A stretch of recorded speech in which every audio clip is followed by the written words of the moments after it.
What up, cappers, gamblers, punters, hustlers, low baggers? Goddamn. We are running hot across all sports. My first giant day in MLB in a while, and God, it felt good. 6 wins, 1 loss, up 5.0 units. We're just seeming to be running hot across the board right now, and we must stay focused and keep that cash coming in. Thank you for watching Betting with the Bag right here on Pub Sports Radio. Cosmic Jerry in the house. There's Brian Watson ready to get to work. Clint started the Die Hard MMA podcast that I had to dip out last night. We had our big NFL show. My Vikings are better than that. If they clean up, they will be competitive. I'll take a +6 if it gets there. I did make 9 bets in NFL after that excellent opening week of 13-5 plus 7.45 units. Locked in 9 spots, and I'm nervous. I want to tell you that I'm extremely confident, but it's early in the year, and it's a lot of quantity of action. But I think we capped strong and thoughtful and intelligently. And I hope to go to the bank with this shit. Evan L. in the house. Henry Dice says, my only play today is cards under 8.5 minus 125. As you know, we have a very special guest, Nolly Knows, whom we want on the show more and more. We've made some equipment changes for him. Got a new camera and a few other things. So he's just trying to get the audio right now. So he'll be coming on here shortly. Michael Ervalina in the house has finally got back to a winning day. Yeah, it was a beautiful, beautiful day. Series business. Haven't seen enough of our series business. Ready to get to work. Ian McCowan ready to go. Says cash Nationals team total over 3 first of 5. Ron Crawford says spreadsheet back on track yesterday. Tampa Bay, Boston. I only had you as Boston with the spreadsheet play of the day. Ron Crawford, was that a mistake? Did I miss that? Did you make 2 spreadsheet plays of the day? I know that your spreadsheet was on a few plays, but I thought there was only 1 play of the day. But I'm not surprised it got back on track, and I rolled with you on the Red Sox -1, and it was a lot of fun because my guy, low bagger Chris Brady, was also on the over 8, and I had a feeling when it was 2-2 in the 7th, I was like, you know what? If the Red Sox win this -1, I think you're going to catch the over 2, and it was just like that.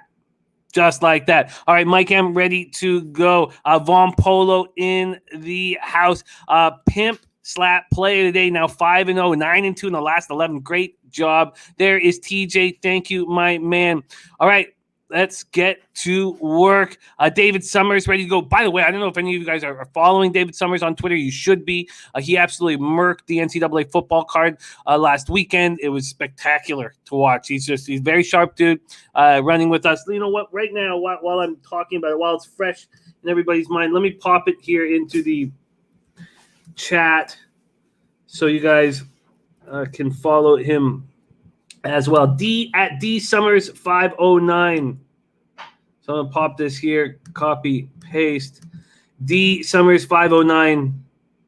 Just like so many of the guys I respect so much, just a selfless capper who only cares about us beating the books together and asks for nothing in return. He's just a great guy. Mark Schillingberg said smashed the book last night plus 8 units, and I needed it in MLB. Only play so far is Cleveland first 5 minus a half. Yeah, I was up late last night. The breaking down the NFL card the way we do, and we do it pretty intensely, it fills my head. I sit there for hours and hours afterwards making sure that I'm making the right bets after all the information comes in. And I'm just so fun. And then getting off to that great start really makes me want to succeed. I guess that's the right way of putting it. Okay, Nolly Knows is in business. We're about to get him on here right now. Deacon says Jimmy Late must be feeding the pigeons. Just watching them bang. That's all I was doing. Taint stays hot, says Matty Ice. Yes, it does. Taint staying hot.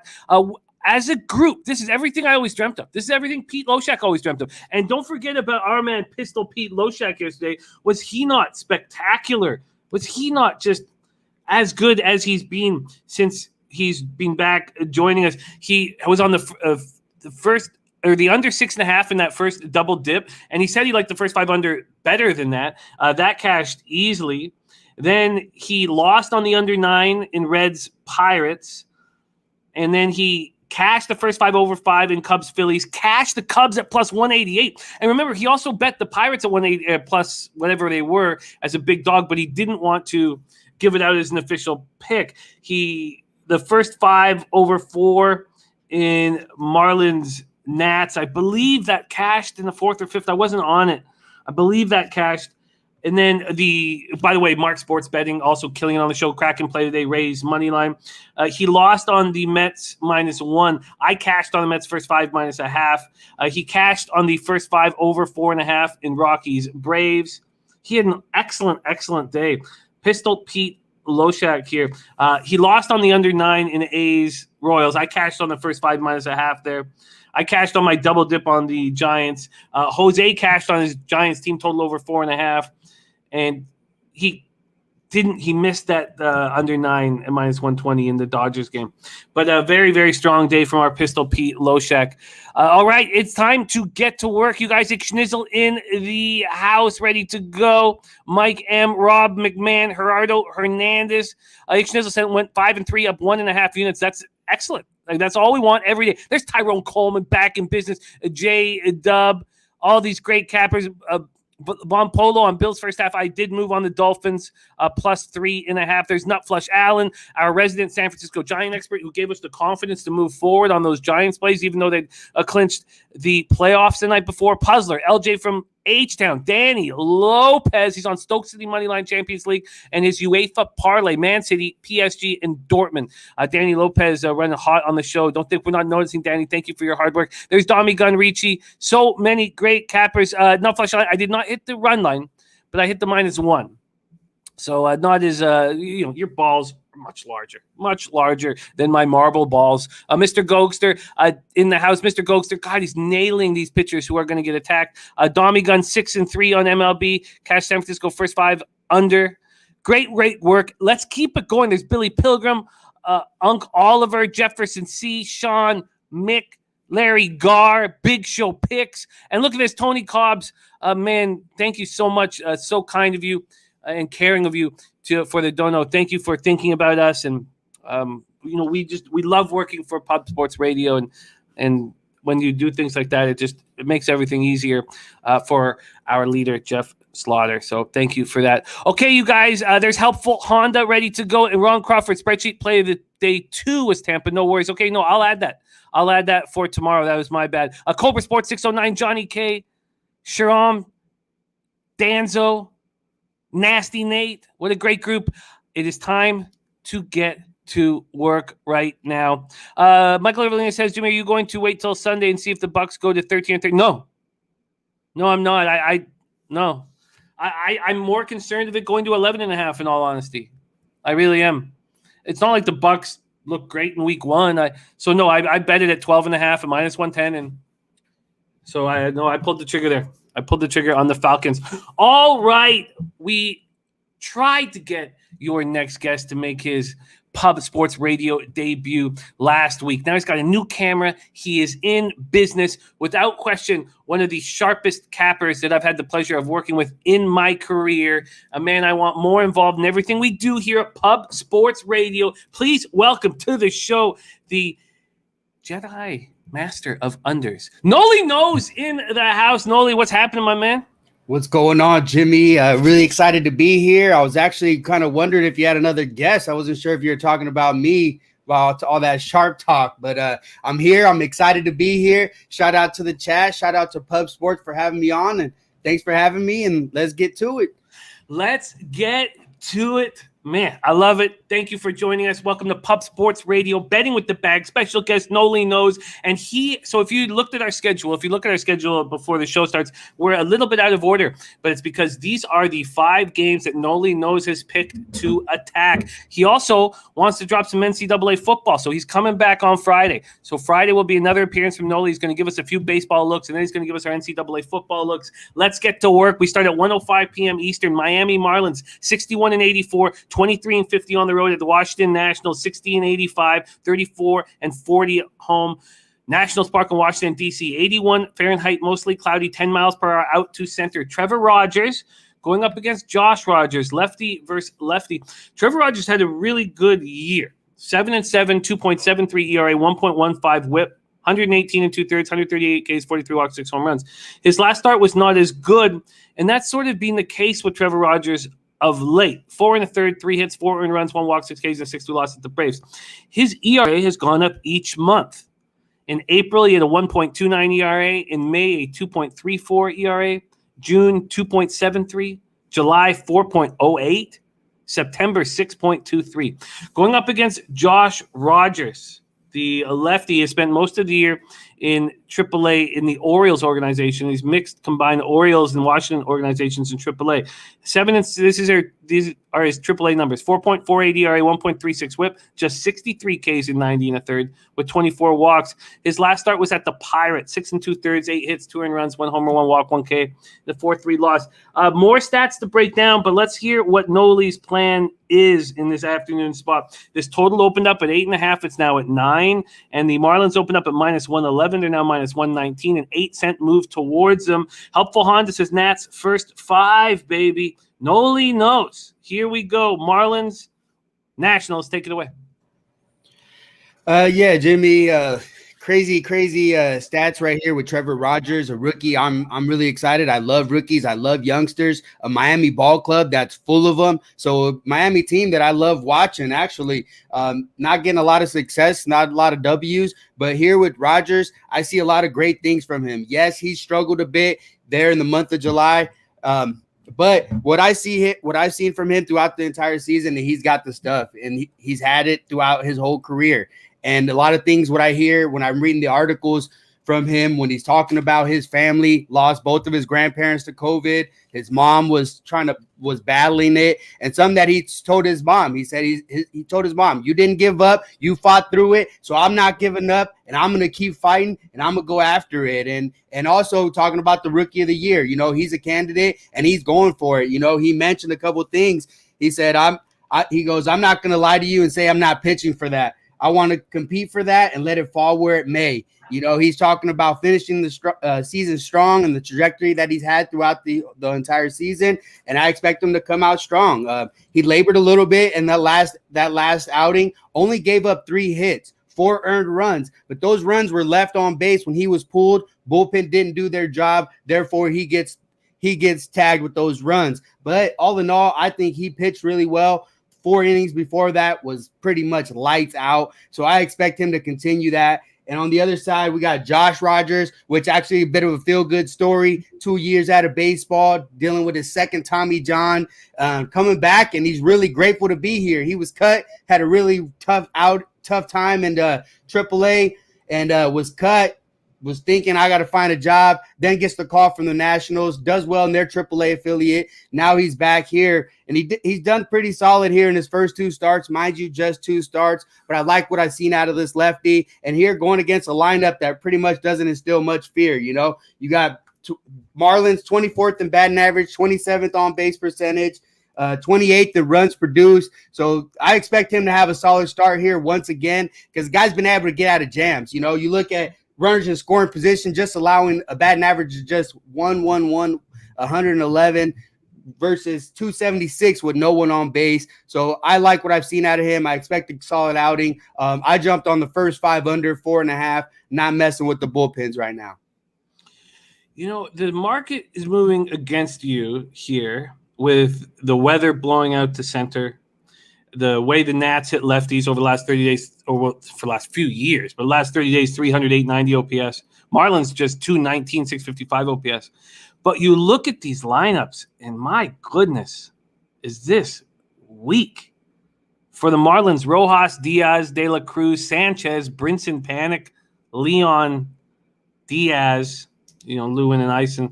Wow. For the Nats, Lane Thomas, Escobar, Soto, Bell, Keyboom, Hernandez, Mercer, Adams. Interesting.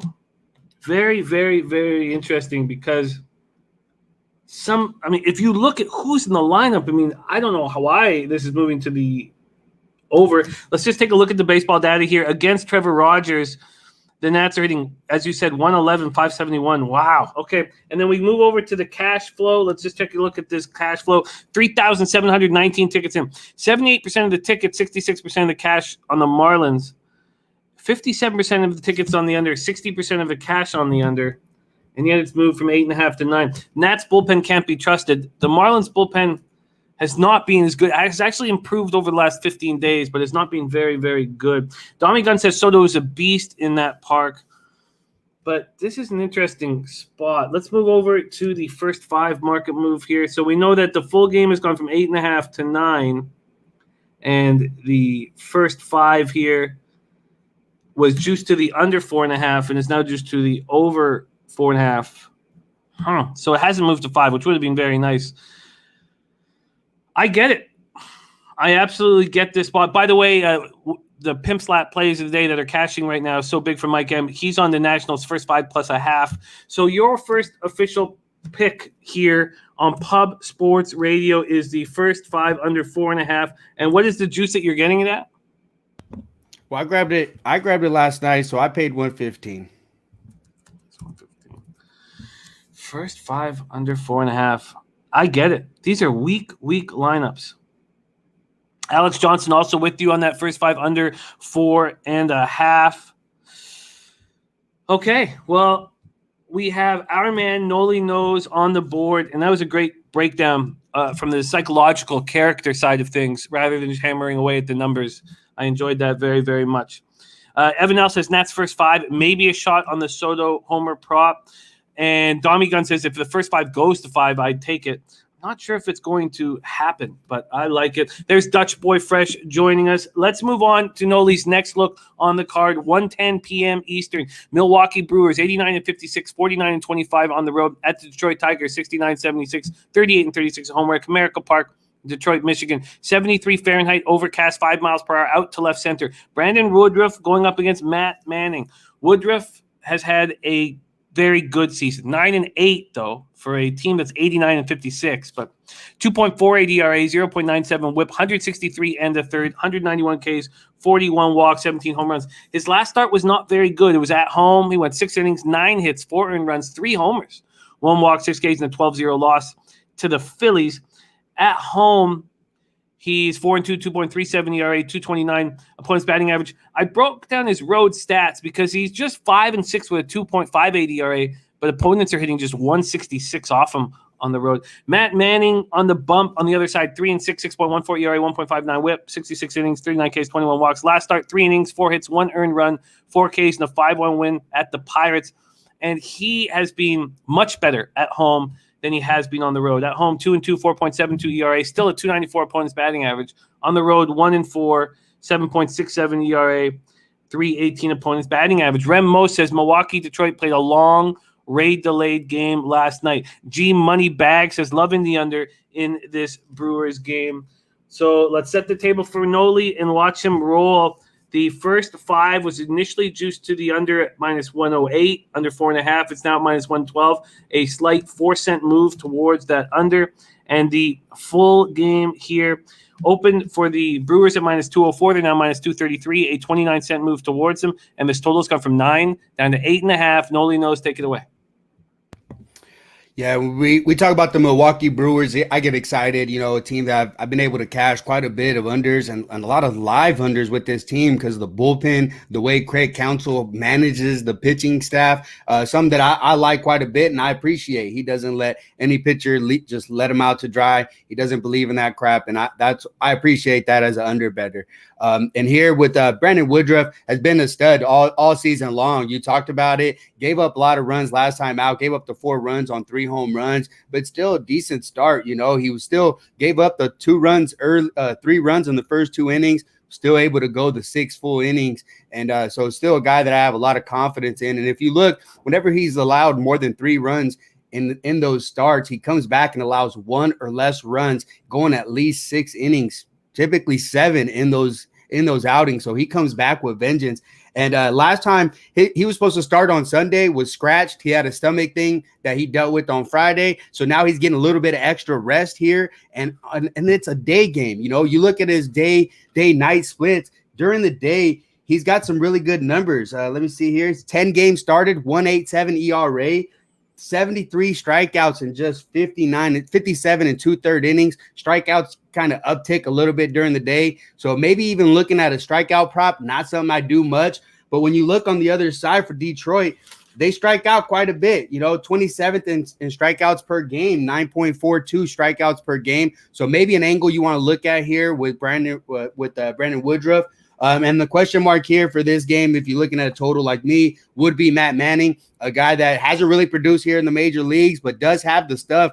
He is capable of producing. You saw him do it in the minor leagues, a guy that they're very high on, and a guy that I see signs of him turning it around. AJ Hinch kind of alluded to it a little bit. He talking about how his confidence is up. He's pitching with a lot more conviction, he mentioned. And the big thing for him, he needs to get more swings and misses. He hasn't been able to do it earlier in the year. It looks like he's starting to get that, starting to feel more comfortable.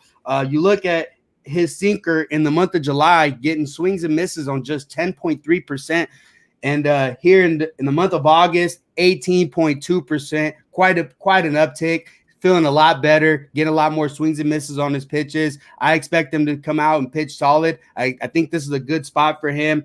He also had questions of starting here in this game. Got hit with a line drive and a kneecap, hard ground ball last time. The MRI showed just a bruise. Looks like he's ready to go, and I expect him to turn things around and have a solid start. He's done it a few times already, and I expect him to pitch well.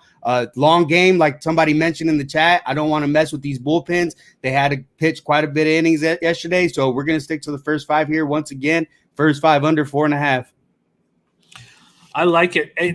The chat knows that I'm a believer in Matt Manning, although he hasn't shown it. His last spot, he was rolling right before he took that hammer off the kneecap. 3 innings, 4 hits, just 1 earned run, no walks, 4 Ks, and a 5-1 win at the Pirates. He was rolling.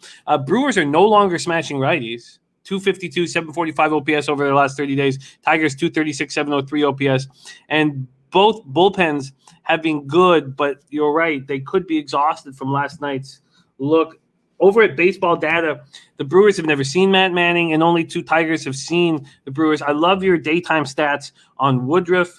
I love your stats on Woodruff after getting touched the day before. Those are 2 crucial angles that I really, really like. Let's just take a look at the cash flow, if that gives us any kind of concern or alarm here. We have 5,258 tickets in. 84% of the tickets, 95% of the cash on Milwaukee. We've seen a 33-cent move towards them. Then we have 67% of the tickets, 97% of the cash on the under, and I like it. I like it. So let's lock in, at least for Nolly here. So sorry, make sure that I had this here. Nolly, you locked in first 5 under 4.5. And what did you get that at? That one, I don't. Let me put. It's going to take me a minute to pull that one up. You don't need to worry about those lines because they're going to be stale anyway. So don't even think twice about it. I'll just grab it right now here. What it is. If you want the first 5 under 4.5, which I think I'm going to roll with, you can get it anywhere between -110 and -120, depending on where you shop. Ski Prop says Detroit 5th highest K rate last 2 weeks. Woodruff 24 Ks last 3 starts as with you, Nolly. So I like this spot. And I'm going to run with it and trust Matt Manning, which I think is dangerous. All right, we have 2 plays that have just come in from our chat. And by the way, TJ says Manning XFIP 5.19, Sierra 5.23 last 30 days. Watch out, guys. I wish he had kept rolling on that last start. And look, we know that Matt Manning is not looked good in this first year in the show. But I think he has a high upside. So we have the Taint play of the day that's coming and TJ's play of the day correlated. Matty Ice on Cleveland full game at -110 and the TJ play of the day, Cleveland first 5 -115. So Taint is in and spreadsheet play of the day is in as well. So we have got 3 of our guys, their action in. So let me just put this here on the Cleveland spot so that I'm ready to break that down. Here we go. Sorry, just take me a second here. Cleveland. There we go. Cleveland is in. That's the Cal Quantrill against Griffin Jack's spot. So there we go. And then we have the Kraken play of the day. I've already put that into my notes. And the spreadsheet play of the day is the Oakland Athletics. The A's is the spreadsheet play of the day. Sorry, just taking a second here to find. I've got pages of notes, and so does our man Nolly Knows. I love his breakdowns. Spectacular work. So let me just put this here. So the Crawford spreadsheet play of the day. All right, we're locked and loaded, and we will talk about the highlighted plays of the day that we have on our program when those games come up. Noli has just added the first 5 under 4.5 in Brewers Tigers, and look, I like it. Let's move on to the next spot on Noli's board, and it is a big game for us up here in the north. Tampa Bay Rays, 90-55, 45-29 on the road at the Toronto Blue Jays, 81-64, 40-30 at home at Rogers Centre in Toronto, Ontario, 71 Fahrenheit overcast, 5 miles per hour in Michael Wacha. And you guys know that I've been backing Michael Wacha in his starts, and it's been okay. 3-4, 5.37 ERA, 1.39 WHIP. You guys know I'm just trusting whom I believe is the smartest brain trust in Major League Baseball, and that's the Tampa Bay Rays. 104 Ks and 105 2/3, 26 walks, 22 home runs. You know, they picked Wacha over Rich Hill, and they're using Wacha consistently and trusting him. And his last start was good. It ended up being a 10-4 loss at the Tigers, but he went 5 innings, 3 hits, 1 earned run. It was a solo shot, no walks, 6 Ks. He has been much better at home than he's been on the road. At home, 2-1, 4.44 ERA, 260 opponent's batting average. On the road, 1-3, 6.28 ERA, 311 opponent's batting average. Going up against Robbie Ray. So it was the wild stat that we've talked about all year long. The team on a 7 games or more winning streak, switching cities. And that's exactly what the Blue Jays did. In Robbie Ray's last start, they moved after sweeping the Yankees, they moved to Baltimore, and he got touched, and they lost 6-3. 4 1/3, 8 hits, 3 earned runs, 2 homers, 2 walks, 8 Ks. He's still in the battle for the Cy Young Award, although Garrett Cole looks like he's quite a bit ahead. At home, he's been very good this year. 7-3, 2.35 ERA, 197 opponent's batting average. On the road, 4-2, 3.13 ERA, 225 opponent's batting average. Here we go. The first 5 has gone from 5 to 4.5. The full game money lines and totals here for this spot. The Jays, opened up at -165. There's been a 2-cent move to the Rays, and the total's gone from 9 to 8.5. Nolly Knows, big game. Take it away. Yeah, big game right here, definitely. And those are the type of games I like to focus on here down the stretch. Here, Michael Wacha is the question mark for a lot of people when you're looking at under. And for good reason. You know, he was getting lit up for most of the year, specifically last month. But here in his last 3 starts, he's looked extremely well, pitching a lot better, and he's made a couple of changes. It wasn't just by accident. And you talk about the Rays, and they didn't want to give up on him. They kind of have, I guess, that luxury of which they can throw him out there with results they're not depending on those results. It doesn't matter what happens. Just let them work on stuff. So a big thing when you look at here with their organization, here their vice president talks about Michael Wacha and the fact that they look past the ERA. They look past that production, and they see other signs of what he's doing. And he talks about, we're looking at his stuff, his command, his competitiveness, his willingness to make adjustments. Said with Wacha, we saw a lot of positives there before we signed him, as well as through the first couple of months of the season. So they're looking deeper. You know, I'm trying to figure out what the hell they're doing, and that he kind of shines a little light into what it is. And a big thing that what Michael Wacha has done here from his last 3 starts, he did away with his cutter. His cutter, he tend to use it more than any other pitch, because his repertoire tends to change over his career, going back to the fastball changeup type of strategy now, incorporating more of the curveball. And the fact was his cutter using it the most, and it was getting hit the most, giving up a 347 batting average against it. So kind of did away with that. And you've seen he's reaping the benefits over the last 3 games. His velocity is also upticked almost 2 miles an hour, changing his mechanics a little bit. So those are all signs of me that he's figuring something out. So he's on the uptick, and I'm going to keep riding him here in this situation because the signs are there. The guy was a huge prospect, had a huge postseason over there with the Cardinals, and just hasn't been able to produce it again. But if he's going to do it again, it's going to be here with the Rays. And on the other side, not a whole lot I need to sell you on over here with Robbie Ray. Been a stud. Looks maybe like the front runner for the Cy Young over there in the AL. Over 200 Ks, only the 4th Blue Jay to ever do it. Now he's the K king right now. leads the major leagues in K per nine.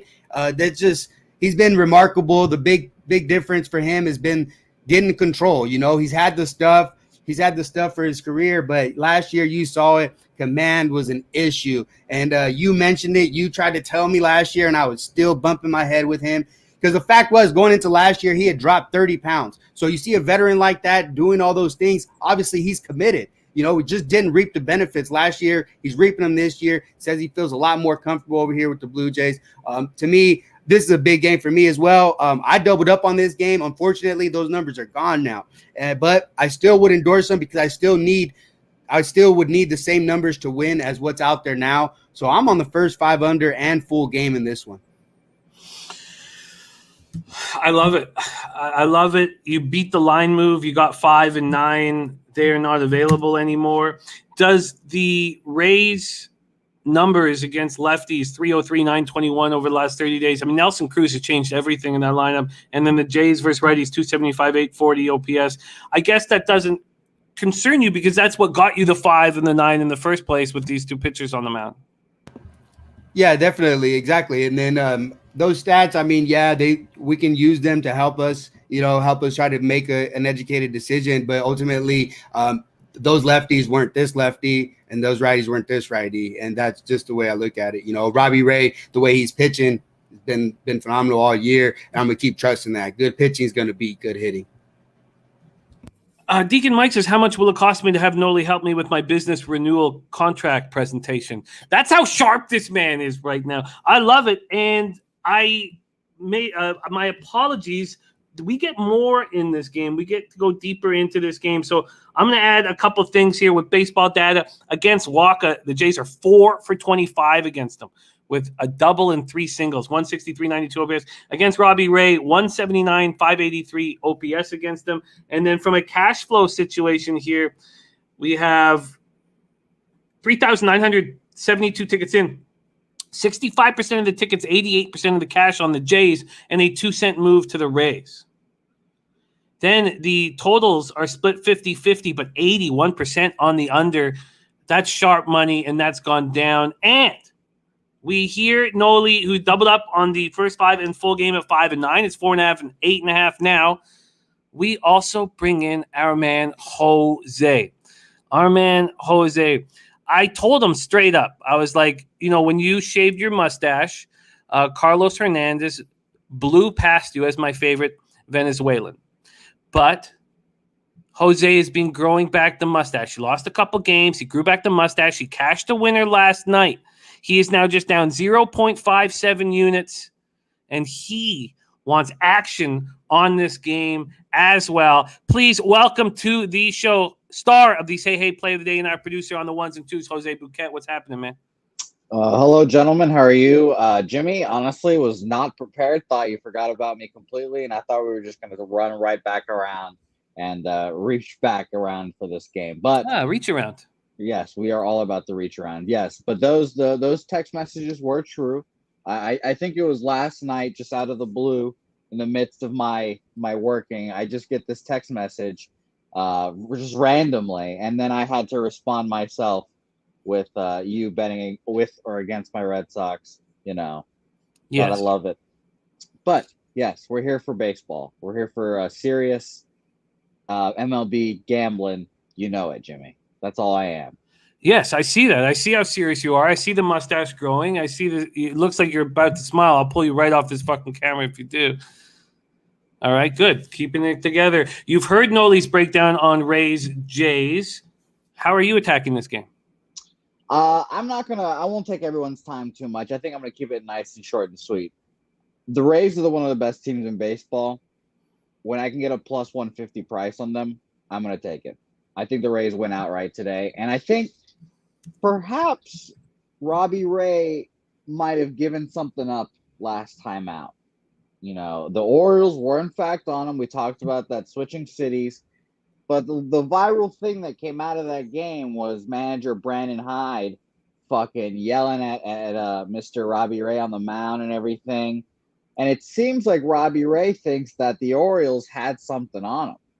Perhaps a sign or something, or maybe he was tipping. I think perhaps Ray's gonna have to get back into his lab, and I'm gonna need to see him do it because he's not a pitcher with a long track record of success. He's not multiple years of being a dominant pitcher. Of course, he's a Cy Young candidate this year. Maybe not going to win it, but he's definitely in the top 3 conversation. So I think the Rays win outright today. Honestly, I think the Rays win. The Blue Jays are, they do this. They get hot for a couple of weeks or a week or so, and then they start losing games that they're not supposed to. And this is a game where honestly the Rays are the better team.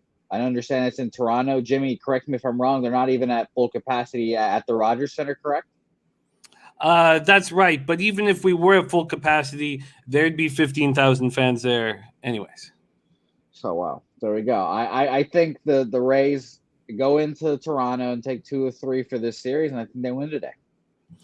With 88% of the cash on the Jays and a 2-cent move to the Rays, it's eye-opening. Nolly, what do you think about Jose here backing the plus price with the Rays?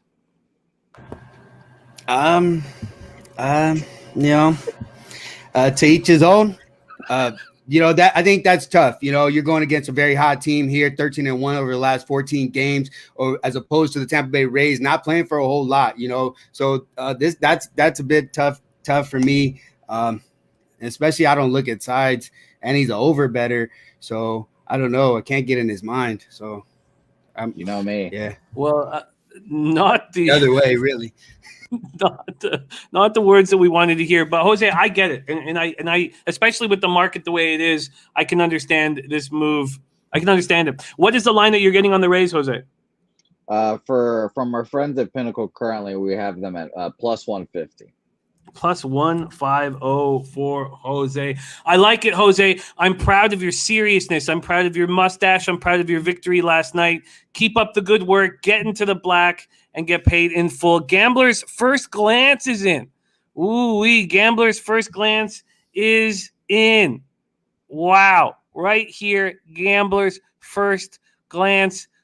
Let me have the honor of debuting this.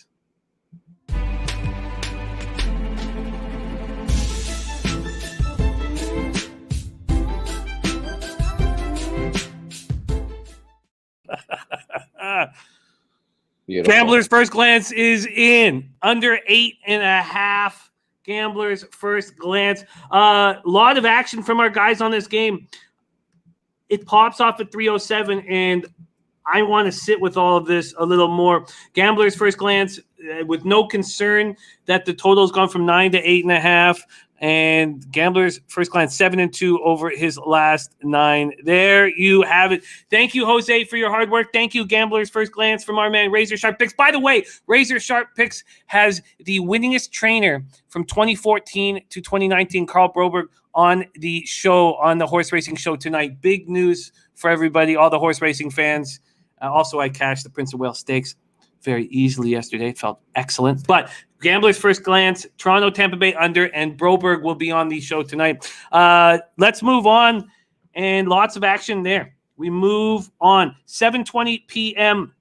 We have 2 more looks on our man Nolly Knows' card, and then we'll go back into order. Here's the 4th spot on Nolly's card, and it is Colorado Rockies at 7:20 p.m. Eastern. They're 67-78, 22-51 on the road at Atlanta Braves, 76-67, 37-35 at home. Truist Park in Atlanta, Georgia, 73 Fahrenheit, overcast, 3 miles per hour in. Antonio Senzatella against Huascar Ynoa.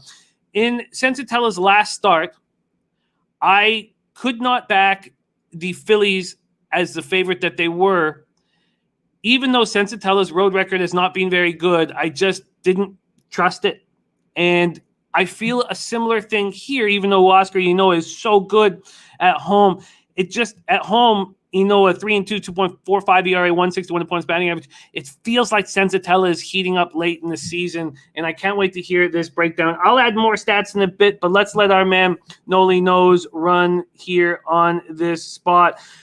Full game opened up at 9. It's now at 8.5. And Atlanta opened up at minus 194. There's only been a 7-cent move towards them. There hadn't been any move earlier in the morning. Take it away, Nolly Knows, Rockies Braves.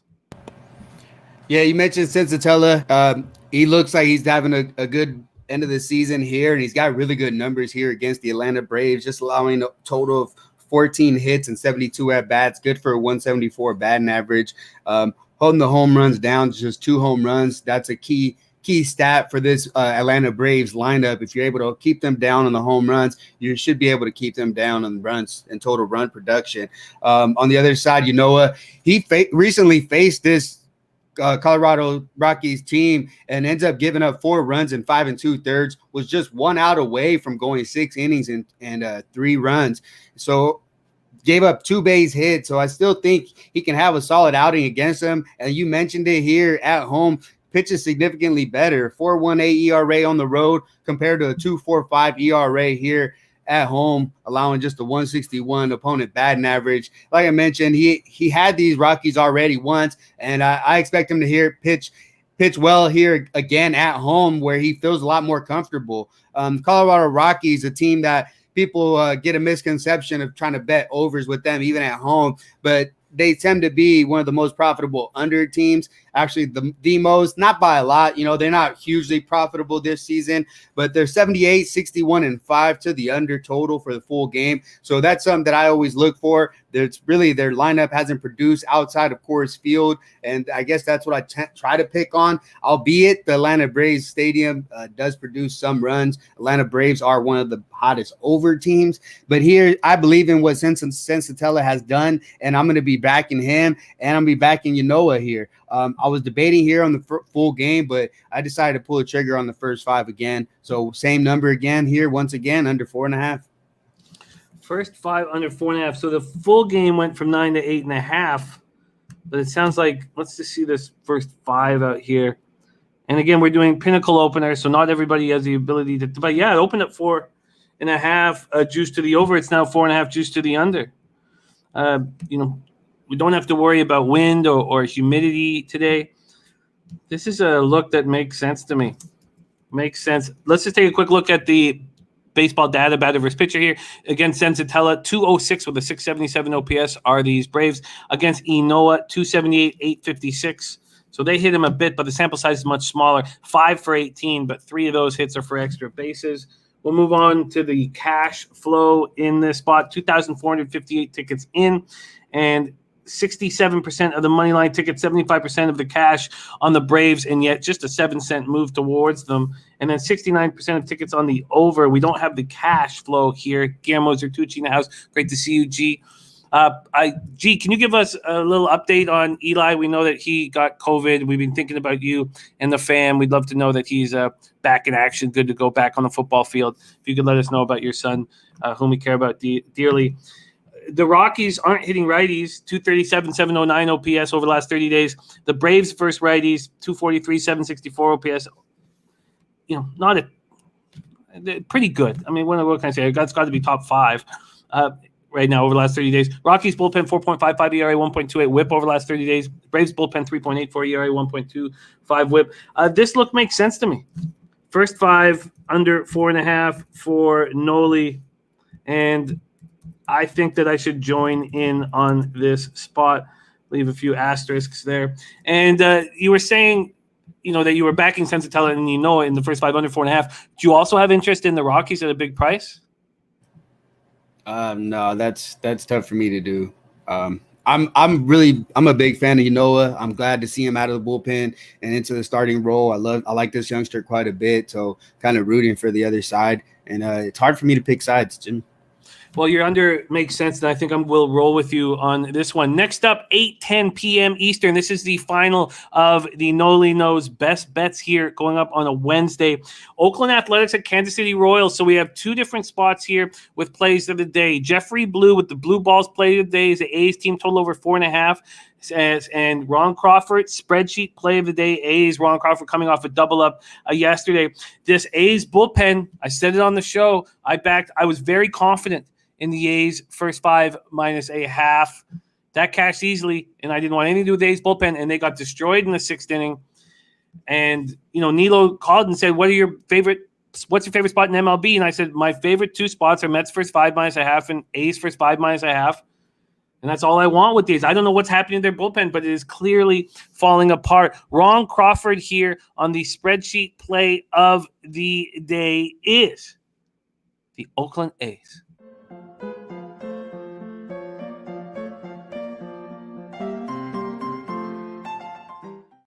We're Kauffman Stadium in Kansas City, Missouri, 78 Fahrenheit clear, 7 miles per hour, sideways right across the diamond. Sean Manaea going up against Mike Minor, 2 lefties. Manaea pitching very well. Streaky pitcher, but right now he is on one. Last start, 7 innings, 5 hits, 1 earned run, 1 walk, 9 Ks, and a 3-1 win at home.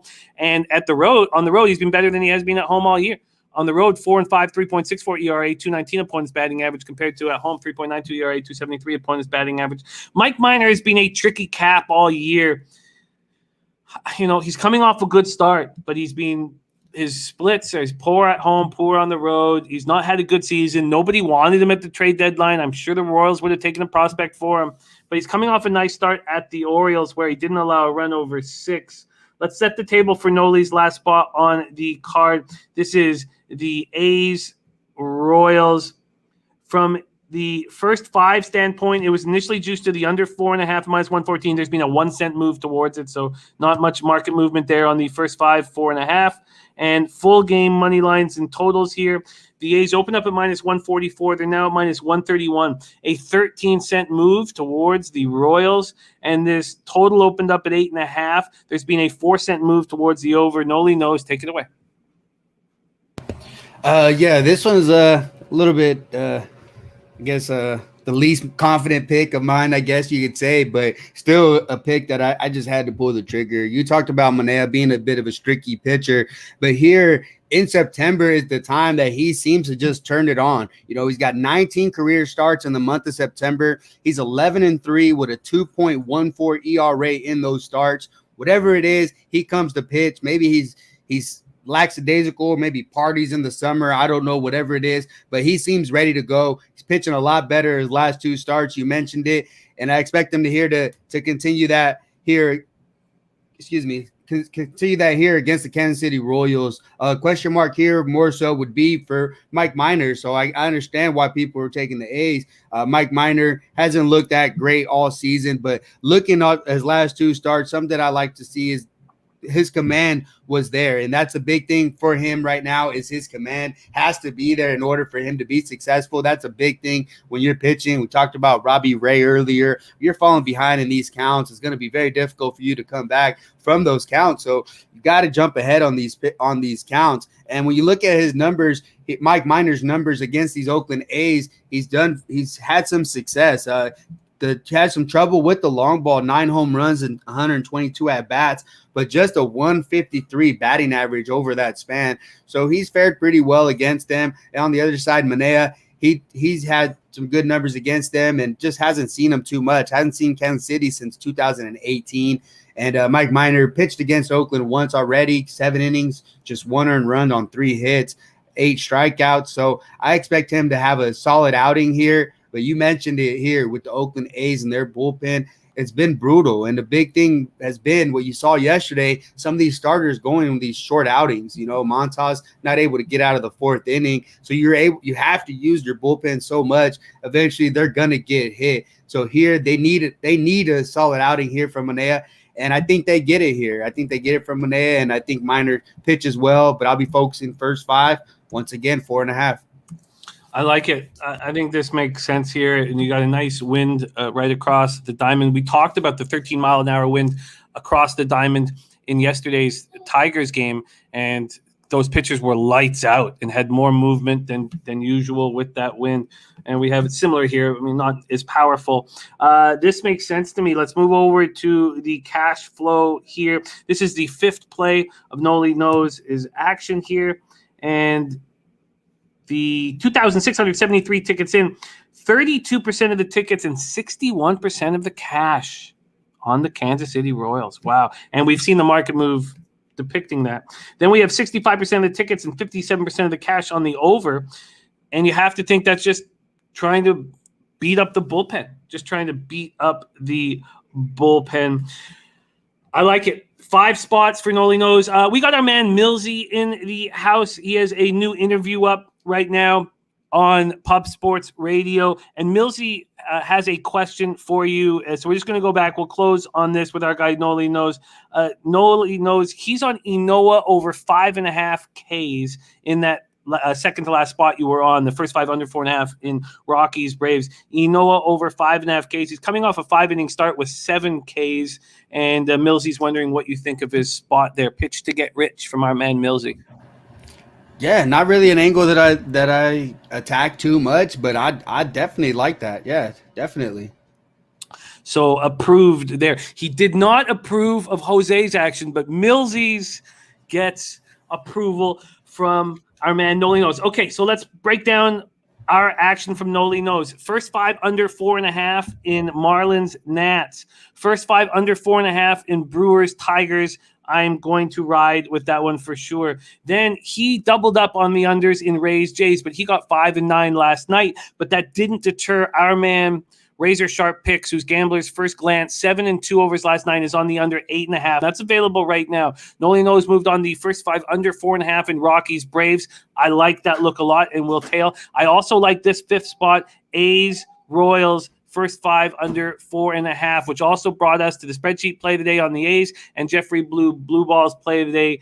A's team total over 4.5. Deacon Mike says, Nolly, great info and smooth presentation. Well, I can promise you this. You will see more of my man Nolly Knows on this channel working with us. And his next appearance will be Friday when he won't only give us his MLB looks, but we'll get some NCAA football looks into the weekend. Nolly Knows, my man, it is so great to have you back in action. I just have enormous respect for your skill set and the way you attack a card.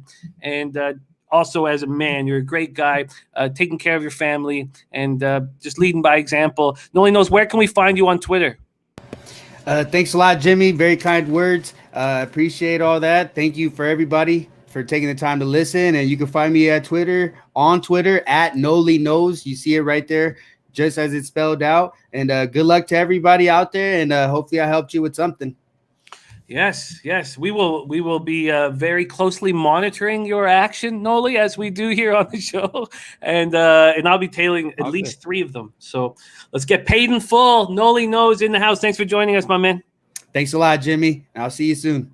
Yeah, he will be back in action on our Friday show. All right, we move back now, and we're going to be going again chronologically. So we start at 4:10 p.m. Eastern, and it's the Boston Red Sox at Seattle Mariners, and Mark Sports Betting is giving us the Kraken play of the day. It's Boston, Seattle, over 8.5 at -115, and I have certainly taken note of the skill set of Mark Sports Betting, and he cashed with the Tampa Bay Rays yesterday. He helped convince me to move on the Argos on Friday. And today he's on the Boston-Seattle over 8.5. This was part of my glory of yesterday with the 6-1 day. I doubled up on the Giants, cash, Milwaukee, Detroit under 9 cash, lost Cincinnati, Pittsburgh under 8.5. Mets first 5 -1/2 was a cash. A's first 5 -1/2 was a cash. And Red Sox -1, which was correlated with our man Ron Crawford's spreadsheet play of the day. All right, let's keep going right now and break this down. T-Mobile Park in Seattle, Washington, 60 Fahrenheit, mostly cloudy, 5 miles per hour in. We have Tanner Houck on the bump, still searching for his first victory against Marco Gonzalez. Houck is 0-4, 3.54 ERA, 1.20 whip, 53 1/3, 63 Ks, 15 walks, and 4 home runs. In his last start, again, they're sheltering this man from seeing a lineup a third time, and they don't even really like when he sees the big bats a second time. 3 2/3 last out, 4 hits, 3 earned runs, 1 homer, 3 walks, 1 K, and a 4-3 loss at the White Sox. It's clear that Houck has a lot of potential here. He's been better on the road, only being hit at a 194 opponent's batting average, but this guy's yet to see his first victory. Going up against Marco Gonzalez, and he has turned his season around in the second half. He's 8-5, 4.03 ERA, 1.23 whip. His last start at home versus Arizona, he allowed 3 runs. None of them were earned in 6 innings and 1 walk and 3 Ks. Red Sox versus lefties, just 249, 720 OPS. They've lost the power against lefties, and the Mariners haven't been hitting righties all year. 220, 679 OPS. Both bullpens have been middling of late. Red Sox was atrocious and is now coming back. Mariners was very good and is now they're all both coming back to the mean. Red Sox 4.19 ERA, 1.47 whip. Mariners bullpen 4.10 ERA, 1.26 whip. Let's move over to the baseball data here in this spot. We know Mark sports betting is on the over 8.5, and the Red Sox attacked the bullpen in yesterday's game. Tanner Houck is not being seen by the Mariners, and the Red Sox against Marco Gonzalez hitting .444 with a 1.313 OPS. Wow. 20 for 45 with 7 doubles, a triple, and 3 home runs. Ooh, wow. Dennis Trusty says, I haven't played MLB in a bit, but I see a number here that has me tempted. Houck 0-4 and on the road and in general is over first 5. Look to me. Bill McDonald on the Seattle team, total over. Thank you, Stack, for the kind words. And Mr. Gokster says, here we go. Little no-run first inning here, -105. Book it and bank it. That's Seattle-Boston. Henry Dice on the under 8.5. And Larry Garr says Seattle's hit the over in 11 straight. Larry Garr's been dropping great stats for both our football shows and baseball shows here. All right, well, let's take a look at the market move in this spot. The total opens up at 8.5, juice to the under. It's now juice to the over. Boston opens up at -115. They're now -123, an 8-cent move towards them. 8-cent move towards them. We know that Marco Gonzalez gets absolutely touched. Let's see where the cash flow is here. 3,467 tickets in, 58% of the tickets and 74% of the cash on Boston. It's strange. I would expect with that there would be a bigger market move than 8 cents. But 8 cents isn't nothing. And it immediately moved 8 cents, too. In the first hour and 20 minutes it was available at Pinnacle. Boston needs to win right now. I don't know if I trust their bullpen. Marco Gonzalez is being better. I still think this Red Sox lineup is quite a bit better offensively than the Mariners lineup, and the Mariners lineup being over their heads. For the total, 69% of tickets on the over, just 55% of cash. Mr. Go says, first time around, Houck should be fine. Lean on Marco's numbers in Boston, weak versus lefties. Taryn Walker in the house says, Gonzalez last 3 starts against Boston, he's given up more than 3 runs. Evanella on Red Sox first 5. Puzzler says, not leaning towards the under. I'm a little surprised that there hasn't been more cash that's moved over to Boston. We are going to talk about my NFL action here after that great first week. We're going to talk NFL action at the end of this baseball run, so I don't want to sit here and hum and haw, which is what I'm doing right now. And Marco Gonzalez has been better, and he's got consecutive home starts. I feel like this is a bit of a coin flip. I guess what I should try do you trust that Marco Gonzalez is pitching better, or do you trust that the Red Sox bats get to them? That's the question.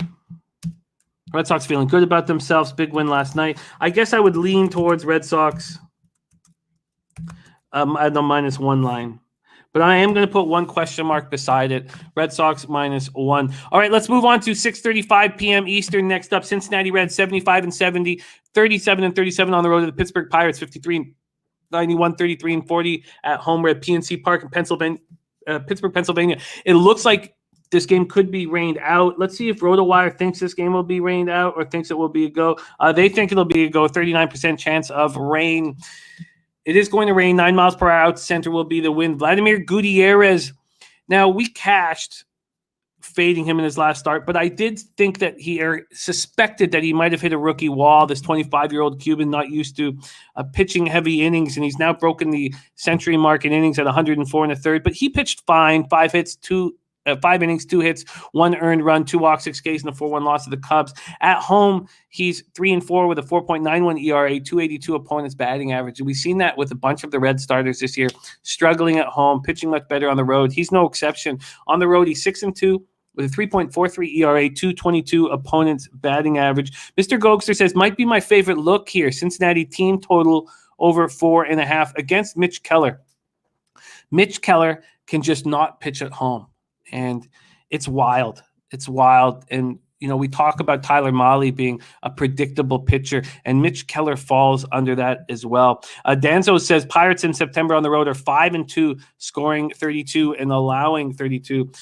At home, 2-8 with an 8.19 ERA, and opponents are hitting .351 against them. On the road, 2-3, 3.63 ERA, 269 opponents batting average. Reds continue to hit righties hard, 250, 766 OPS over the last 30 days, while the Pirates do not. Over the last 30 days, just 218 with a 639 OPS. Reds bullpen, 4.81 ERA, 1.28 whip, which unbelievably over the last 30 days is better than what they've been all year. And the Pirates bullpen has started to turn their bad season around with a 4 ERA and a 1.32 whip. Let's move over to baseball data here. By the way, I'm getting cold feet about moving on that Red Sox spot. It just feels like a coin flip type situation, and coin flips you just don't want to bet on because there's VIG involved. Reds, Vladimir Gutierrez against these Pirates, they're hitting 400 off and 1.171 OPS. That's 6 for 15, and Danzo already gave us the numbers of the Pirates at home of late. Against Mitch Keller, these Reds are hitting .333 with a 1.133 OPS. They're 18 for 54 against them. 9 of those 18 hits, half of those hits are jacks. Oh, sorry, extra base hits. Excuse me. Half of those hits are extra base hits, but 5 of those 9 are jacks.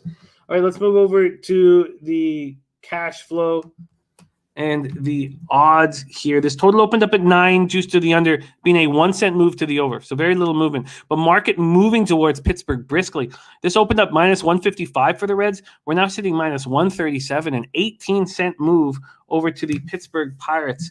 And then let's move over to the cash flow here.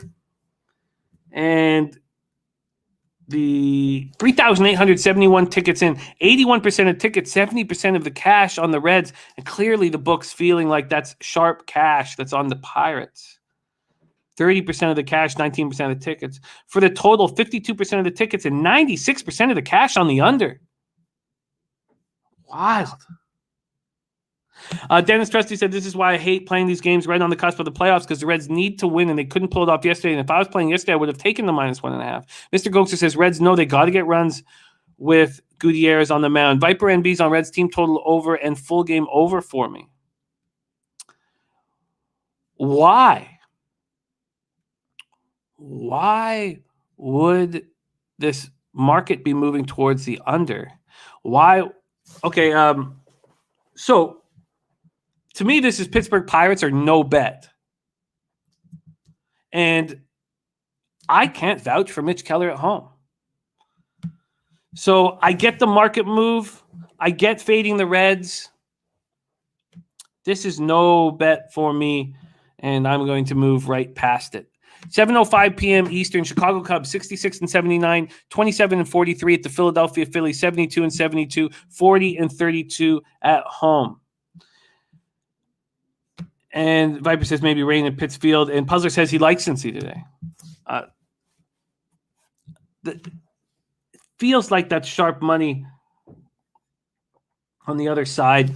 Citizens Bank Park in Philadelphia, Pennsylvania. Rodney Barton says, loving the Reds, game over. Look, I get it, but when you have 52% of the tickets on the under and 96% of the cash, that means that a big bet or more has been made on the under, and I just don't want to go up against that. All right, 82 Fahrenheit, mostly cloudy, 9 miles per hour, out to straightaway center here at Citizens Bank Park. Alec Mills going up against Ranger Suarez. Mills 6-6, 4.35 ERA, 1.38 whip, 101 in the third, 74 Ks, 26 walks, and 12 home runs. In his last start, he went 6 innings, 4 hits, 1 earned run, 1 walk, 3 Ks, and a 4-1 win at home. First, the Reds in extra innings. Ranger Suarez on the other side has been good all year. Good at home, good on the road, 1.38 ERA, 1.03 whip, and that's in 78 innings now. So the sample size is big enough. He's allowed 3 home runs in 78 innings. His last start at home versus the Rockies was no exception. 6 innings, 5 hits, 1 earned run, no homers, 1 walk, 6 Ks, and a 4-3 loss at home versus the Rockies. The Cubs versus lefties, these numbers are starting to drop. Remember, they were smashing lefties there for a minute. Now 239, 722 OPS. Phillies versus righties, 241, 756 OPS. Cubs bullpen's been trash all year long. Oh, well, I shouldn't say that. I mean, they went through that 6-week stretch where they were by far the best in baseball. But 5.04 ERA, 1.26 whip over the last 30 days. And Phillies bullpen, 4.84 ERA, 1.29 whip over the last 30 days. George Gutierrez in the house. Ouroboros. Our Oberus. I'm not sure if I'm saying that right. It says Ranger can deal it. You're damn right he can. Looks like a hell of a pitcher here. Let's go over to the baseball data, and then we'll look at the market here. Clearly, the Phillies are going to be big favorites in this spot against Alec Mills. Against Alec Mills, they're hitting .360 with a 1.167 OPS. Bryce Harper 3 for 5 against them with a double and a jack. Real Muto 3 for 5 with a jack. McCutchen 1 for 3 with a jack. Against Suarez, only 4 batters have seen them. They're 1 for 4 against them. Trinos does have a double. There's Piker in the house. Piker, we have missed you. Marlins minus 122. Philadelphia money line. Colorado plus 177. Cleveland minus 110. Angels plus 202. San Francisco minus 105. Says my calculated expected EV far exceeds the book price and agree with the market direction. Ignoramus checking in.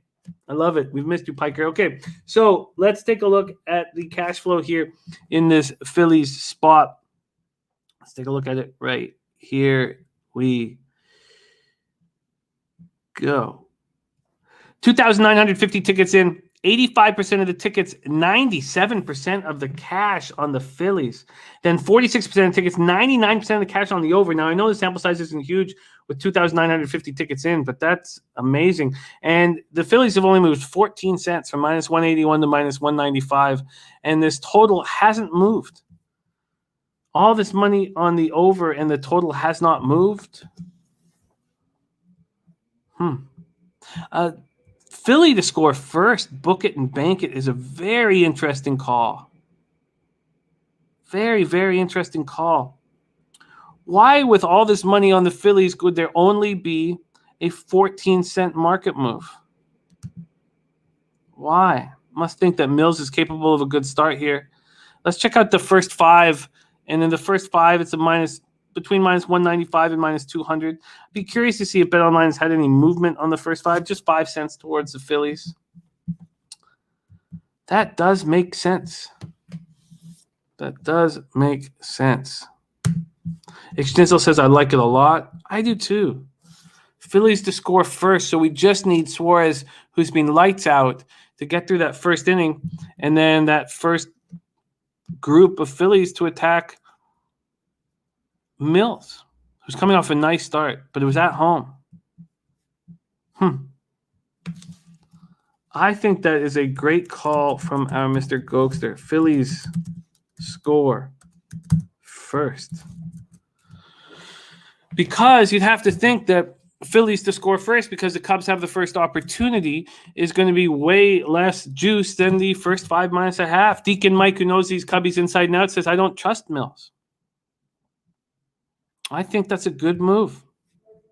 All right. I like it, Gokster, and I think I will roll with you on Phillies score first. I think that's the best angle with the least vig. Let's move on to 7:05 p.m. Eastern. New York Yankees 81-64, 40-33 on the road at Baltimore Orioles 46-98, 22-50 at home.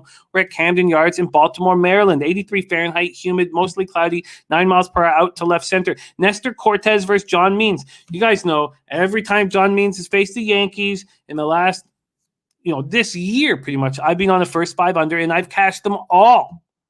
So of course I want to go right back to the well.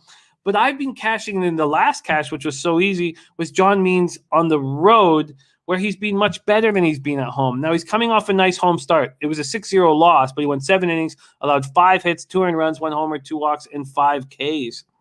Larry Gar says Cubs are satisfied with the win last night. So, Means coming off a 7-inning, 5-hit, 2 earned run start, even though he's just 1-4, 4.70 ERA, 248 opponents batting average at home. Yankees aren't hitting lefties, and I love Nestor Cortez. But Nestor Cortez is just 1-2 with a 3.50 ERA, 236 opponents batting average on the road. At home, he's lights out. 1.93 ERA, 192 opponents batting average. His last start, 6 innings, 6 hits, 2 earned runs. There were solo shots, no walks, 5 Ks, and a 6-4 loss at home versus the Jays. So here we go. Both pitchers splits are worse where they are pitching right now. Von Polo, I don't like really either of them at this point. But I've been listening to Kanye's album a lot more than Drake's album.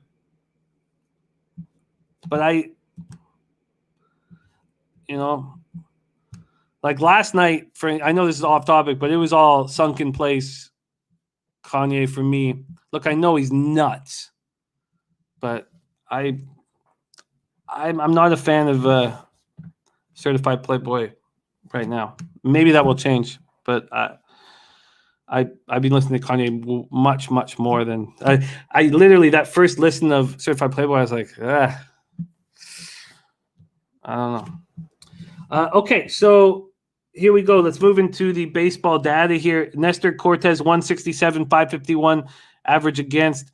John Means against these guys 272 with an 851 OPS. George Gutierrez, much love. Thank you so much, my man. That means a ton. Thank you, George Gutierrez, with the dono here for us at Pop Sports Radio. Okay, so let's go on to the market move here. And the first five, the Yankees are cheap, man. This total opened up at 5.5. It's now at 5, but the Yankees are sitting at minus 150, almost red flag type cheap. And then full game, Yankees opened up at minus 197. They're now minus 176, a 21-cent move towards the Orioles.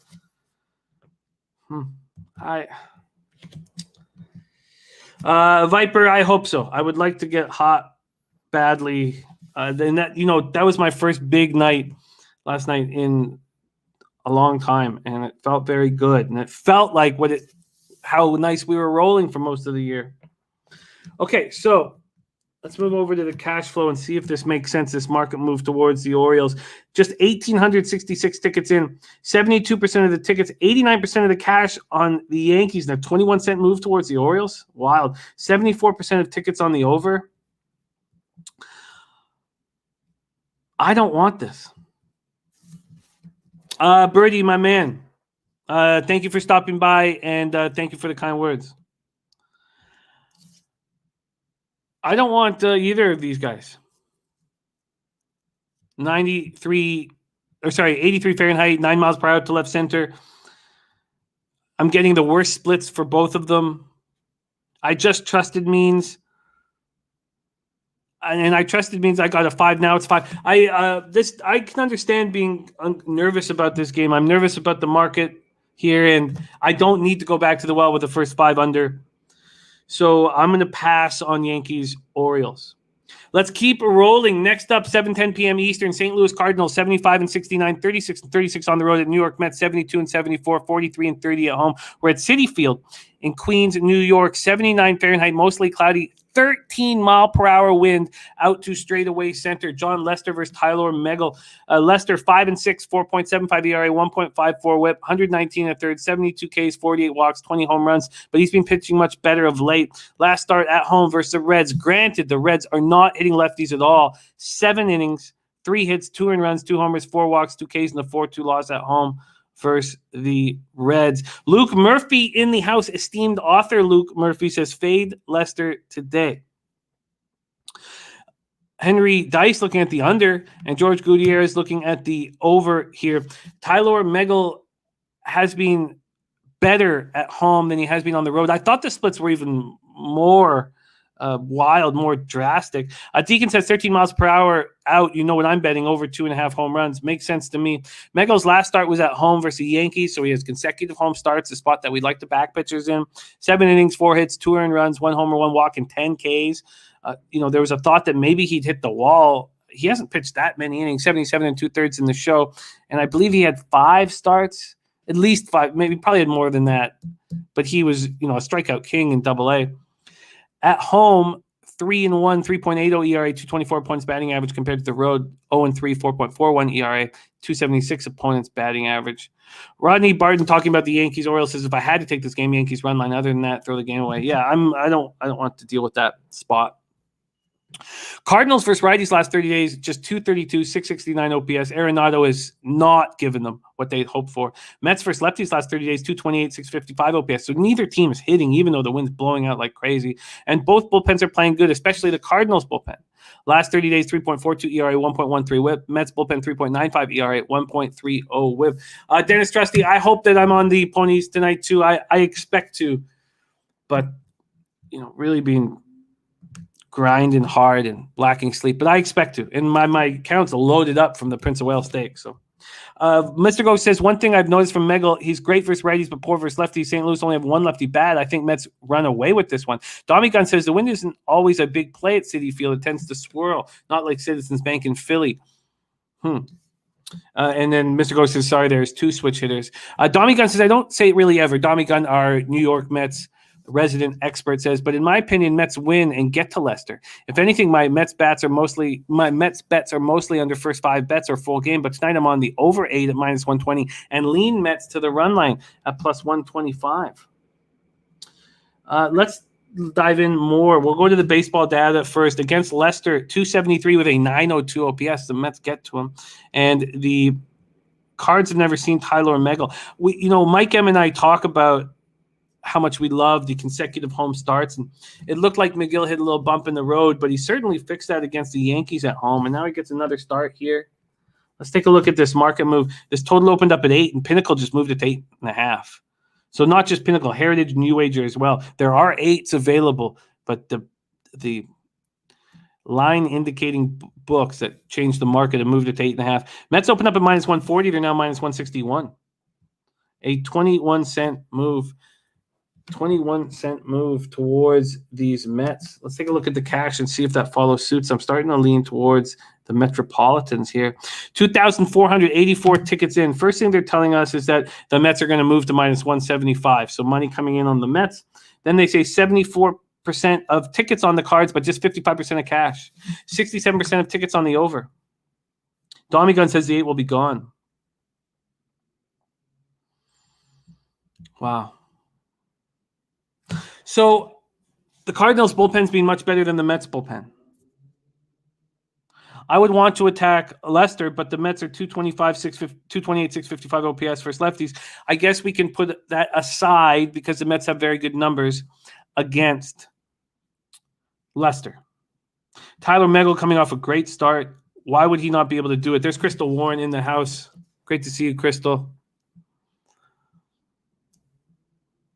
Yeah. The Mets bullpen does concern me, though. And it's not that they're playing that bad last 33.95 ERA, 1.30 whip. It's just that the Cardinals bullpen's been much better than them. So if that's the case, why wouldn't I focus on first 5? And that's what I will do. I'm going to be on the Mets first 5 minus a half. Mets first 5 minus a half for me. And look, I get the overs in play. I absolutely get that the over's in play. And I'll look and see if the over 8 is around. But I like the nice low total. But these teams are just not hitting offensively. Cardinals 232, 669 OPS versus righties. Mets 220, 655 OPS versus lefties last 30. It's just not good numbers. But if there's an 8 available and it's not too juiced, I'll move on it. Crystal Warren says, I'm on the Mets. Leicester faced Reds twice lately who make trash lefties look like Randy Johnson. Well put, Crystal Warren. Well put. Crystal Warren sharp. Well put. All right. Mets first 5 minus a half. I'm on. And I have interest at the over 8, and I may just leave it at that. Silky Man in the house says, Cards moneyline, Mets bums. Cards keeping that wild card. Simplifying things, but I get it. And Dennis Trusty says, we have, in my opinion, and this is about Razor Sharp's horse racing show tonight, the best trainer and for sure the smartest claiming trainer in the entire business on the show tonight, and Carl Broberg, for an interview. The one guy I want to pick his brain. That's very, very, very exciting. Nilo says bet 365 still is the 8. Yeah, I get that. I don't feel like everything correlates. You want everything to correlate, especially if there's any juice vig involved. So I want Mets first 5 minus a half. That's what I would prefer. So I'm not sure. I'll take a look at all the action and see if I want to add something. So we have 2 pimp slap plays of the day. The first one is Washington Nationals first 5 plus a half. We haven't heard what Mike M's second pimp slap play of the day is at this point. Next up on the board, Cleveland Indians at Minnesota Twins. Indians 70-73, 34-37 on the road at the Twinkies, 64-82, 34-39 at home. We're at Target Field in Minneapolis, Minnesota. 75 Fahrenheit, mostly cloudy, 9 miles per hour, sideways across the diamond. Cal Quantrill, as our man Mr. Gokser calls him, the pride of Port Dope. 5-3, 3.04 ERA, 1.20 WHIP, 130 in the third, 106 Ks, 42 walks, 14 home runs. His last start at home against these Twins was very good. 7 2/3, 4 hits, 1 earned run, 2 walks, 5 Ks, and a 4-1 win at home versus these very Twins. At home, he's very good. 4-0, 2.27 ERA, 217 opponents batting average. On the road, he's not. On the road, 1-3, 4.24 ERA, opponents hitting 267 against him. And Dommy Gunn is locked in. The Mets over 8. The Mets run line at plus 125. Brewers first 5 under 4.5. And Toronto total under full game. Ixnizzle is on the Tribe here. Griffin Jack's on the other bump, and I can understand. I can completely understand why you'd want to fade Griffin Jack's here. And a rare, Mike, I'm saying the Cleveland first 5 money line is the second one. Cleveland first 5 money line is the second pimp slap play of the day. Let me copy that and have that right here. Cleveland first 5 money line. Schnizzle says, I love to back Cal. The splits concern me. But let's talk about Griffin Jacks. Last start was at home versus the Royals. 6 innings, 5 hits, 4 earned runs, 1 homer, 1 walk, 4 Ks. Did not look very good. Luke Murphy also on the Cleveland first 5 money line here. Jacks has had a bad year. 3-3, 6.72 ERA, 1.37 WHIP, 18 home runs allowed in 64 in a third. Compare that to Ranger Suarez, who's allowed 3 home runs in 72 plus. Indians versus righties last 30 days, 234, 685 OPS. Hard to have faith in this offense. Twins versus righties, 234, 724 OPS last 30 days. Indians bullpen, 3.75, 1.33 WHIP over the last 30. Twins bullpen, 3.36, 1.24 WHIP. E in the chat, also back in Cleveland here. Let's move over to the baseball data in this spot. Against Quantrill, 246 with a 766 OPS. The 17 for 69. Against Griffin Jacks, they're batting 257 with a 733 OPS. Crystal Warren says, Cleveland bats have me scared to bet this. Rodney Barton's got the over in this Indians game. And Danzo, oh, man. Yucatan versus Tijuana going to Game 7 tonight. That sounds magic, man. God, that sounds like fun. Oh, Danzo, I wish I was sitting right beside you. That sounds like a crazy cool experience, man. Okay, so let's take a look at the market move here. This market opened up at 9 for a full game total at minus 112 to the over. It's now minus 117 to the over, so a 5-cent move to the over. The Twinkies were the original favorites here at minus 111. They're now dogs, but very, very slight dogs. Mike M says more of a fade of Jacks and live what I'm seeing from the money. Let's just take a look at that cash here and what's gone on with it in this Minnesota-Cleveland spot. 2,635 tickets in. We have 80% of the tickets, 97% of the cash on Cleveland. Then 49% of the tickets, 98% of the cash on the under. Now, I don't want to, when you get into your subconscious with negative things, you see it play out in your life.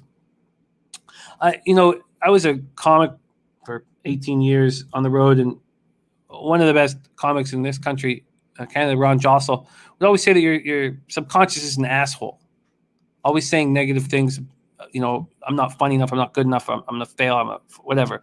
And you have to cut that shit out. And I've said too often that I have a difficult time capping pitchers when they see an opponent a second straight time, and I stayed off that under. That was an easy under for you guys in the Tristan McKenzie start yesterday, but I truly don't trust Quantrill after such a great start versus the Twins and not trusting their offense and seeing 99% of the cash on the Cleveland and not a huge move, but a legitimate move over to Cleveland. I'm going to sit back and cheer you guys on who are on Cleveland like Mike M, but I don't find it all correlating to me, and there's too much money on one side for there not to have been a bigger swing. I know one of the biggest swings in the business is from dog to favorite. Don't get me wrong, but I don't feel like I want to attack this spot personally, and I will not. Let's move on to 8:05 p.m. Eastern. Houston Astros 84-60, 39-33 on the road at Texas Rangers 54-90, 32-38 at home. Globe Life Field in Arlington, Texas. Again, I need to know about the roof. And freshest look is already up for the Thursday nighter. Sterling Shepard over 55.5 receiving yards at minus 115. Here we go. I'm going to copy and paste that. Dutchie's freshest look is up and out. I will retweet your breakdown on Twitter. Okay, so Dennis Trusty, that's not the only reason you drink. I know that. I know that. Astros Rangers Globe Life. Now, look, I don't see why the roof would be closed tonight. It's a beautiful night in Arlington. 88 Fahrenheit, 7 miles per hour in is the wind, but they keep closing this roof, and I don't understand why. Jose Urquidy going up against Kohei Arihara. Urquidy 6-3, 3.51 ERA, 1.02 WHIP, 84 2/3, 72 Ks, 16 walks, 12 home runs. In Urquidy's last start, he went 3 innings, 4 hits, 2 earned runs, 2 walks, 2 Ks, and an 8-5 loss at home versus the Mariners.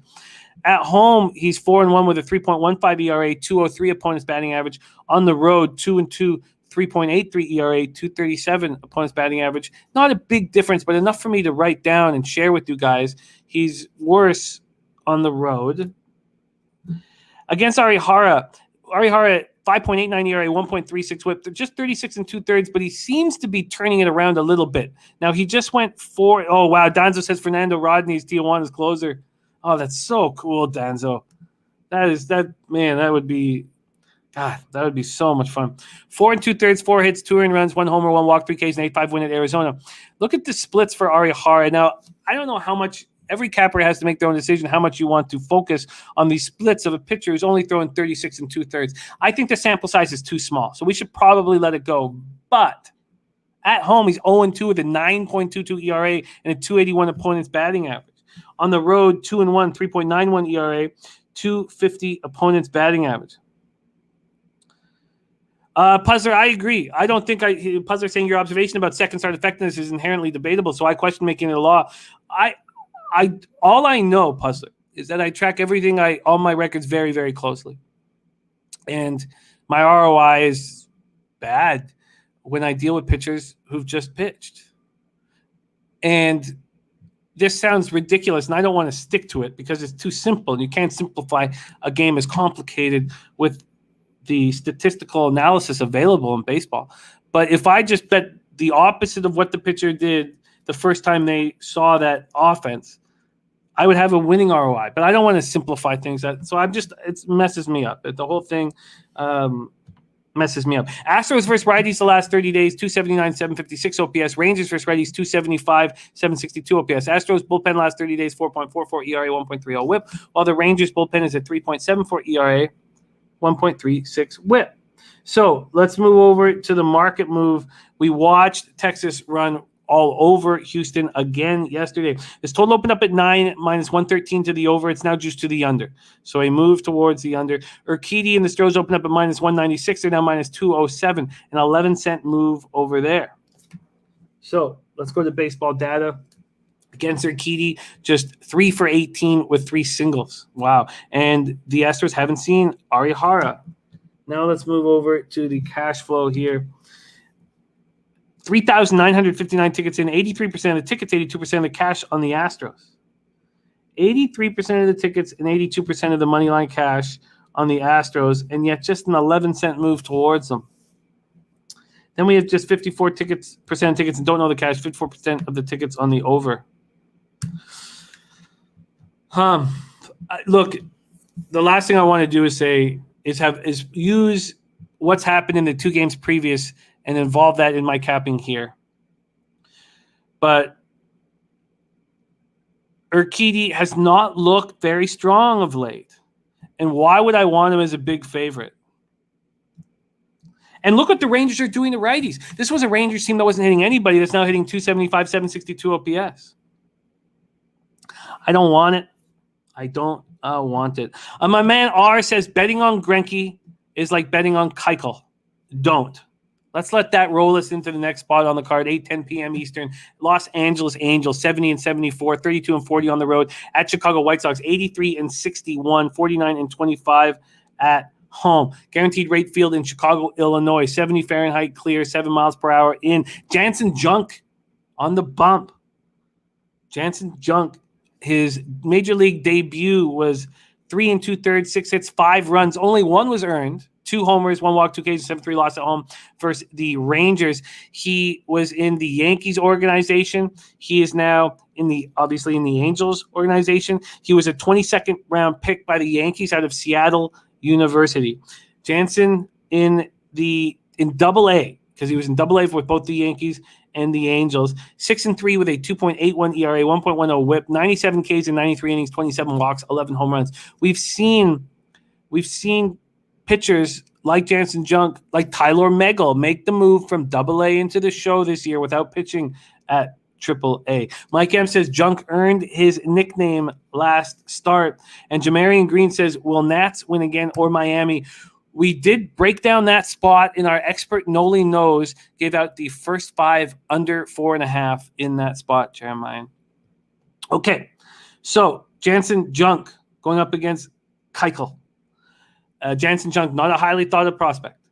Keuchel, 8-9, 5.33 ERA, 1.45 WHIP, 145 and a third, 87 Ks, 50 walks, 24 home runs. We've been eating off of Keuchel's plate, and it's been tasting good, man. Fading him and fading him and fading him. Last start, another easy cash for us.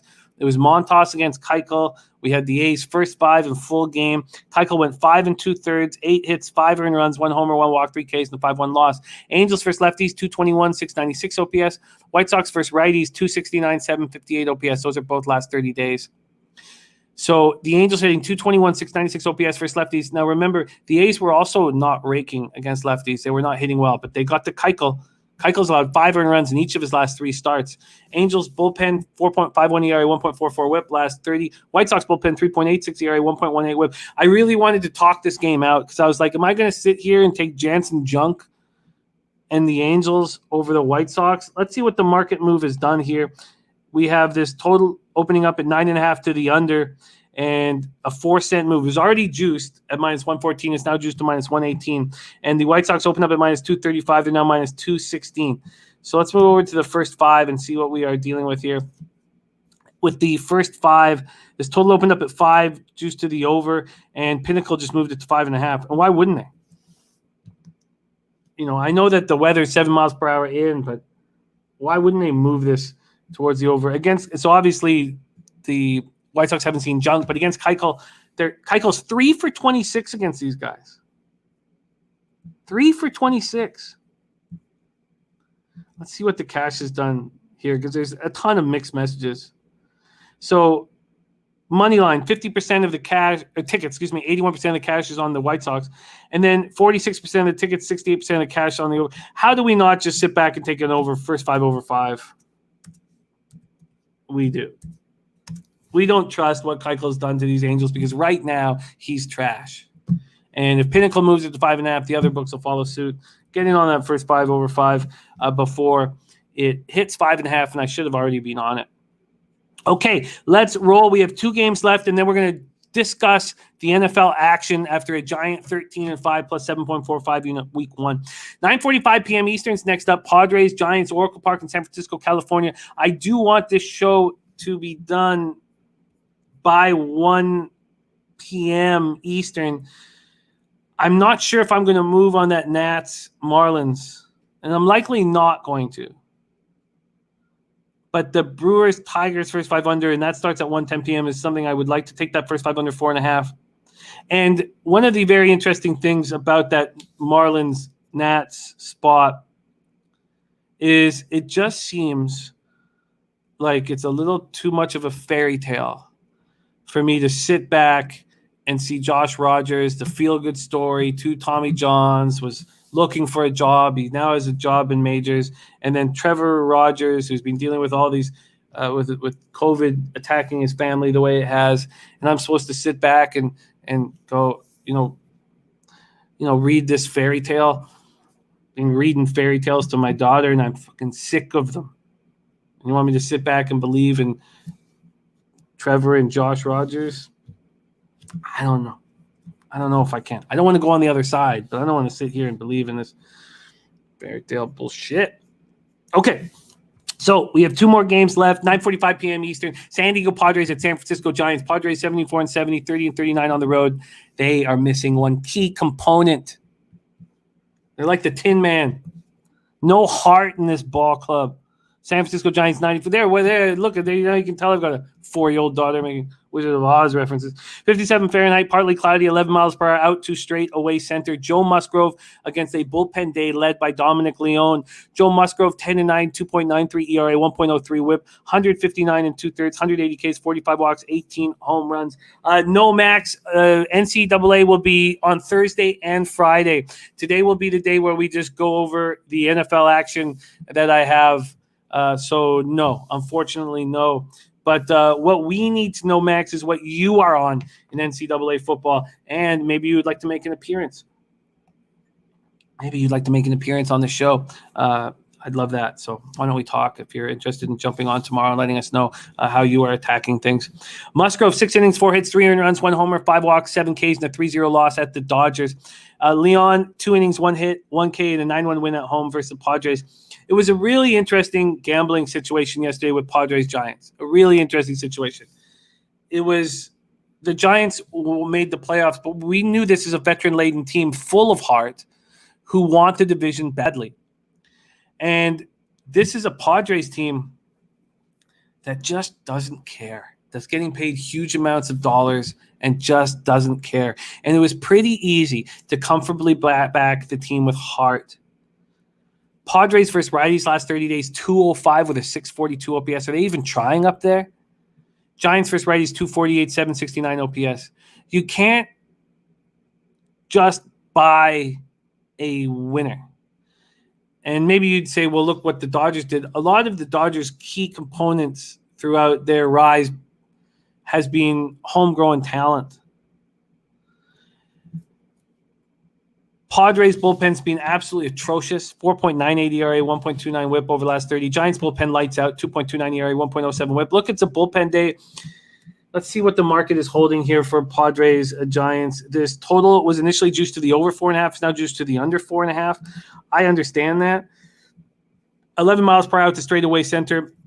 Sort of what Dommy Gunn was saying about Citi Field with the twirling winds. We know that's what happens at Oracle, so it doesn't bother me that the wind's blowing out. If I do want the under, which I am interested in, then we go to full game here. We have the under 8.5 was at minus 111. It's now minus 115, a 4-cent move towards them.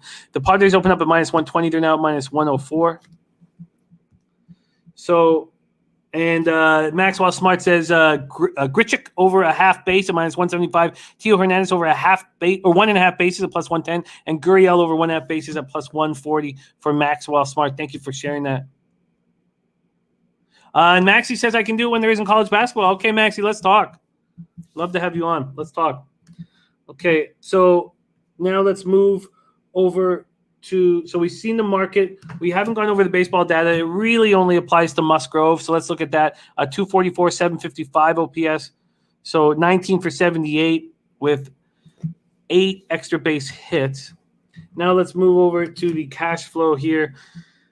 And 2,206 tickets in, not much. 79% of the tickets on the money line, 83% of the cash on the Giants. And we've seen the market move towards the Giants, so that all plays out. Then 78% of tickets and 82% of cash on the over. Why? Musgrove doesn't have a splits issue. And Razor Sharp Pick says, if anyone in the chat or you, Jimmy, have a question you want me to ask Carl Broberg tonight, message me on Twitter. That's so cool. Thank you for sharing that. Again, Razor Sharp Picks has the winningest trainer in North America over the period of 2014 to 2019 on his show tonight. Why would money be coming in on the over? And the market moving towards the under, making it more appealing to bet the over. Why? Because it's a bullpen day for the Giants? 78% of the tickets and 82% of the cash on the over. And yet they're making it more appealing. There's been a 4-cent move to the under. I mean, it sounds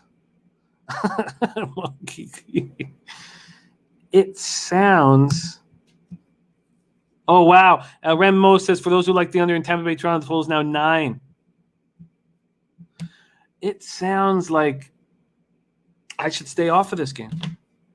But there's all this money on the over, and yet the market is making it more appealing to bet the over. Why?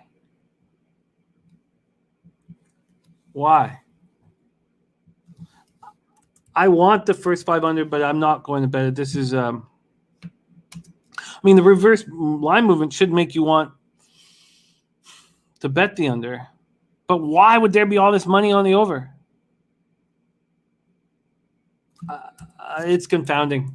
I'm going to have to stay off of it. I'll just leave a note here that with a question mark, first 5 under 4.5. With the question mark. All right, let's move into our last game on the card, 10 p.m. Eastern. Arizona Diamondbacks at Los Angeles Dodgers. Diamondbacks 47-98, 19-55 on the road. Dodgers 93-53, 51-23 at home. We're at Dodger Stadium in Los Angeles, California. 67 Fahrenheit, clear, 6 miles per hour, out to right center. Merrill Kelly. Was that confirmed as Merrill Kelly and not Mad Bum? Says Merrill Kelly there. Let's just look at the actual book here. Let the book dictate if it's Merrill Kelly. Here we go. Last game on the card. Yes, Merrill Kelly versus Julio Urias. So Merrill Kelly, 7-9, 4.30 ERA, 1.24 whip. His last start was bad. It was at the Giants. 5 innings, 11 hits, 5 earned runs, 2 homers, 1 walk, 3 Ks, and 7-2 loss. He's been bad on the road all year long. Not to be trusted on the road. Obviously, the market sees that. 4-3, 3.38 ERA, 238 opponents batting average at home. On the road, 3-6, 5.40 ERA, 283 opponents batting average. Julio Urias, 17-3. What a monster season he's having, leading the league in wins. 2.98 ERA, 1.03 whip, 175 Ks and 163 and a third innings. Last start, 7 innings, 3 hits, no earned runs, 1 walk, 7 Ks, and a 3-0 win at home versus the Padres. He was awesome. The Diamondbacks, though, first lefties, last 30 days are hitting 264 with a 770 OPS. And the Dodgers are only hitting 218, 702 OPS versus righties. Real deal prime in the house says no upset here, LA Dodgers. And Bonquiki says, that's what I'm saying. Jimmy, I was thinking first 5 under. No, don't. No, we're a group, we're a team here, my man. We do want to listen to you. Okay, so in the Diamondbacks bullpen, absolutely atrocious. Last 30 days, 5.08 ERA, 1.57 whip compared to the Dodgers bullpen, 2.31 ERA, 1.03 whip. All right, let's take a look at the baseball data here. This is the final game on the card. Then we're going to go over the NFL picks and bets that were made. Merrill Kelly here. Against him, 323, 905 OPS. They just get to him. And against Urias, 194, the 553 OPS. Just everything pointing to the Dodgers here. And, of course, they open up at minus 335. And every line so far, I believe. Now, I don't have this in front of me, but every line I've seen that's opened up minus 330 or up, the market is immediately moved to the Arizona because sharps out there are like, look, any baseball team at that number has an implied probability EV to move on it. But here, a 5-cent move towards the Dodgers still. This total opened up at 8, juiced to the over. It's now juiced, yes, and then now a 3-cent move towards the over. Interesting. Let's go to the cash flow here. And we have 3,366 tickets in, 75% of the tickets, 76% of the cash on the Dodgers. It's interesting. 52% of the tickets and 89% of the cash on the over. Oh, shit. Yeah, no, that's right. Sorry. I was looking wrong. 89% of the 52% of the tickets and 89% of the cash on the over. Very interesting. So it moves to the over. 3-cent move to the over. The early cash coming in on the over. And the Diamondbacks smash lefties. You know, that over 8 should be in play. Merrill Kelly's not pitching well on the road. The Dodgers have his number. The Diamondbacks smash lefties. The Diamondbacks bullpen is terrible. It's Julio Urias. Over 8 for me is an addition to my card. All right, let's review baseball, then move into NFL. Let's go. Here we go. The game that pops off in 18 minutes, Nationals, Marlins. Nolly Knows is on the first 5 under 4.5. In the game that pops off 5 minutes after, Brewers Tigers, Nolly Knows is on the first 5 under 4.5, and I will be tailing it. At 3:07 p.m. Eastern, a gambler's first glance is Tampa Bay, Toronto under full game, and Nolly Knows got on the first 5 under 5, and the full game under 9. And we have been told that this total has gone back to 9. And it has. Pinnacle's moved it back to 9. Bet365 has moved it back to 9. The rest of the books are 8.5. Bodog's moved it to 9. You can imagine that the other books will be following suit. And our man, Jose Bouquet, our producer on the 1s and 2s, who is now right back 0.57 units down on the season, is on the Rays plus 150. And look, I get that. Nolly's on the first 5 under 4.5 in Rockies Braves. I will be tailing that. He's on the first 5 under 4.5 in A's Royals. And I expect to tail that. I expect to tail 3 of his 5, but I'm going to take one more look on that one. But Manaea versus Minor, and the A's aren't hitting lefties, so I know I'm going to back that. So those are going to be. I'm going to tail 3 of Nolly Knows' 5 spots. Then I think that Red Sox -1 is just too much of a question mark, but maybe it isn't. Maybe we just focus on what the Red Sox do to Marco Gonzalez, and not that Marco Gonzalez has another. You know what? I'm not going to bet it. Marco Gonzalez just went up against a team that's hitting lefties hard in Arizona, and he didn't allow an earned run over 6 innings. Now he gets the consecutive home starts. He's pitched much better in the second half than the first half. The Kraken play of the day is the over 8.5. I'm not going to be taking Red Sox on the -1 line. Next up, Reds, Pirates, no move for us. Then we have the Cubs, Phillies. Mr. Gokster gave us out Phillies score first, and I like that move very much. I think it's a good move. I'm going to be tailing Phillies score first. One of the jobs and one of the very difficult things we have with MLB betting is getting the VIG down to as low as possible, and I think that might be the best way of doing it. All right, so next up we have Yankees, Orioles, no move for me. Then I'm going to move on the Mets, first 5 -0.5. And I'm going to look into – I have the question mark. I have enough action. I'm coming off a huge day. I don't see why I would pull the trigger on anything where I had a question mark. Predictions guy, and that's 2%. Oh, predictions guy, when are we going to get our ping pong game in? Because you're going to be in trouble, man. Print department, thank you for the kind words. So what was my concern about that over anyways again? Let me just go back over this market move really quickly to see. This is the Cardinals Mets game. Oh, because Pinnacle had moved it to 8.5, from 8 to 8.5. And where was the cash flow on this spot? And the cash flow, 69 tickets on the over, but we don't know the cash flow of 3,215 tickets in.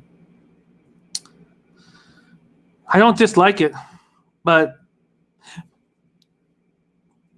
I don't dislike it. Okay, I'm gonna leave it on my worksheet, and I'm gonna look into it a little more. Okay, let's move on here. 2 pimp slap plays of the day. Washington Nationals first 5 +0.5 and Cleveland first 5 money line. I, though, am staying off this Indians Twinkies spot. Cal Quantrill seeing this Minnesota lineup a second time. We know his splits are much better at home. Now he's on the road. I don't trust Griffin Jacks, but look, the Indians are hitting 234, 685 OPS versus righties. Why would I want them as a big favorite in this situation? And the answer is I don't. Astros Rangers, I don't want Urquidy as this big of a favorite. Then first 5 over 5 in Angels White Sox. I hope that's still available for me because I want to bet that right now. And the first 5 under 4.5, I have a question mark beside it. And Padres Giants, I don't understand why all this money is moved to the over and the market's moved towards the under. Why do they want to make it more appealing for people to bet the over? 82% of the cash, so a little less now. 82% of the cash on the over. Something's not right. And I don't think, and right, look, Dominic Leone, he just saw these guys, right? In this series, he started a game against them. I don't know. I've got to put some more time into that. Over 8 and Diamondbacks Dodgers is my last look here. So there you go. There is my action coming off a giant 6-in-1 day +5 units, and felt like old times. But look, one thing we can always promise you is honesty and transparency, no matter how embarrassing it can be at times. And even with that big score, I'm still down 10.12 units on the year. 314 wins, 290 losses, hitting at 52%. And 52% won't cover the VIG. especially when it's minus 111 instead of minus 110, and the ROI down minus 1.68%. Thank you, Michael Irvalina. Let's move on to NFL, because NFL, we lit that shit up and smoked it. It was very, very impressive what we did in week 1. And my man Jose has my action there that I locked in. So let's break it down. We come in 13-5, 72.2% plus 7.45 units ROI, 41.39%, average line minus 112. And I don't usually say this, but the picks were better than the record indicates, because I lost 3 units on one game in the Colts Niners, and I lost the Panthers minus 5.5 because I bought in at the wrong time like a chump, and I pushed the 49ers minus 8 at plus 105. So I don't usually say that, but let's see if we can keep it going. So we're not going to break these games down. We're just going to go over what triggers ended up being pulled. So let's go. And I'll tell you the leans. And I don't want the Giants Washington game. I didn't bet last Thursday night's game. My ROI on Thursday nights is not strong, and I have no move on the Thursday nighter at this point.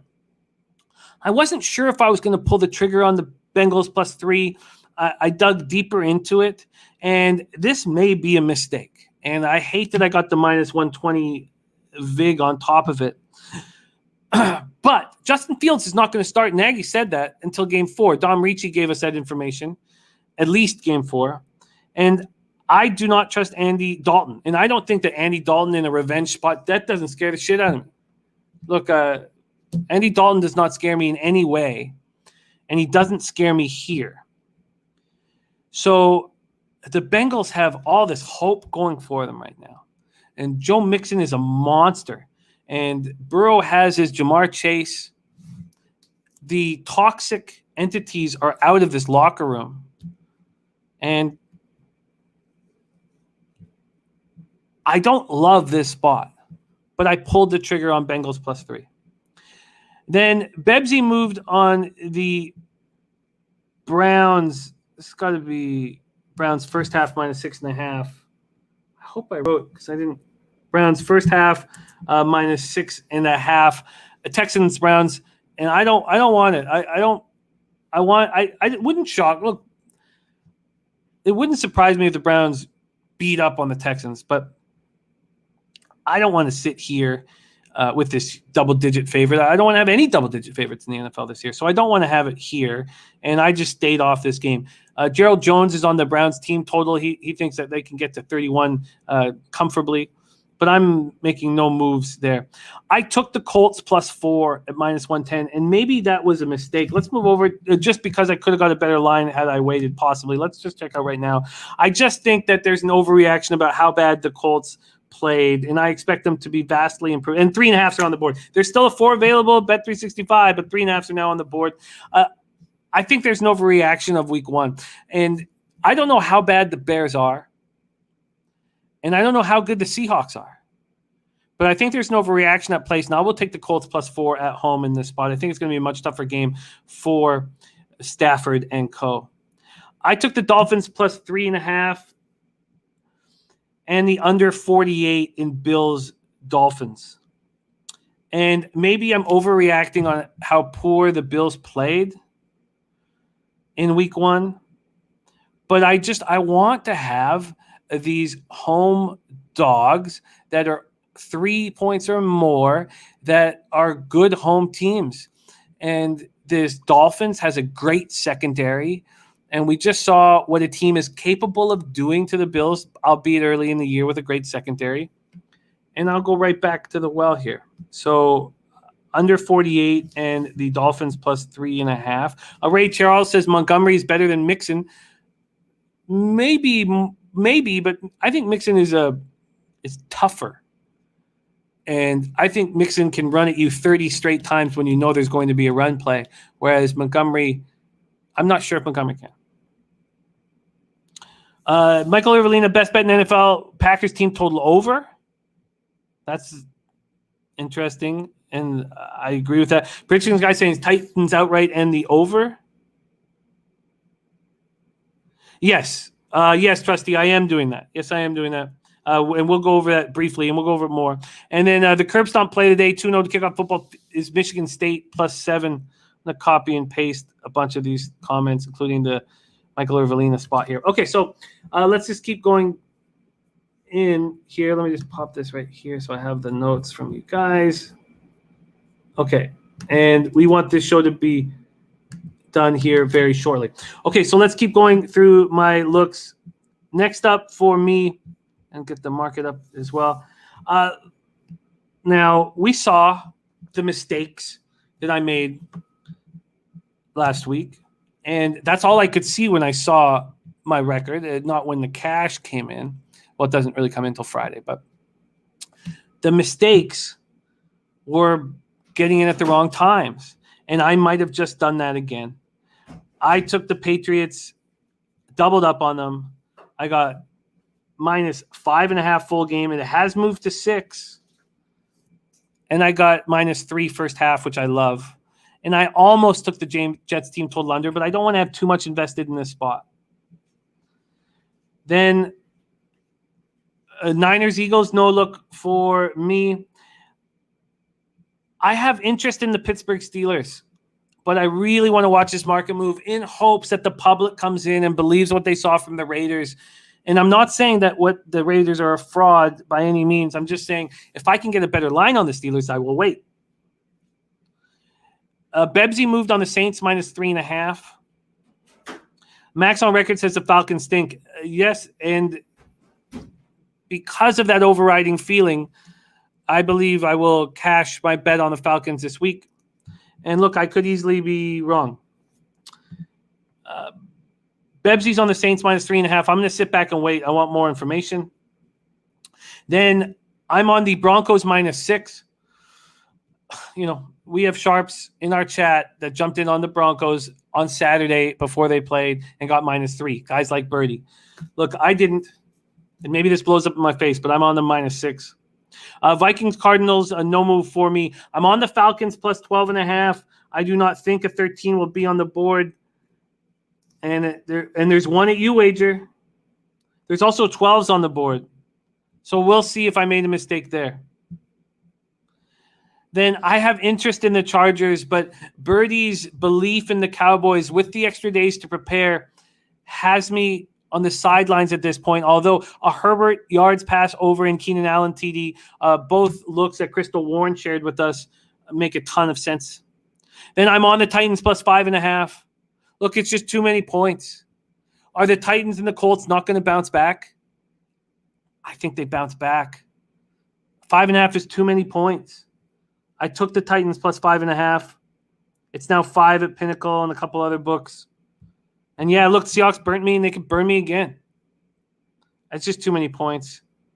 I'm going to wait and see what I can get on the Ravens. We know the market's moving quickly towards the Chiefs. And if I can get a plus, look, I faded the Chiefs in week 1 and I'll fade them again in week 2. If I can get up to a 4.5 or 5, that's just a no-brainer. And then I've not moved on the Monday Nighter yet.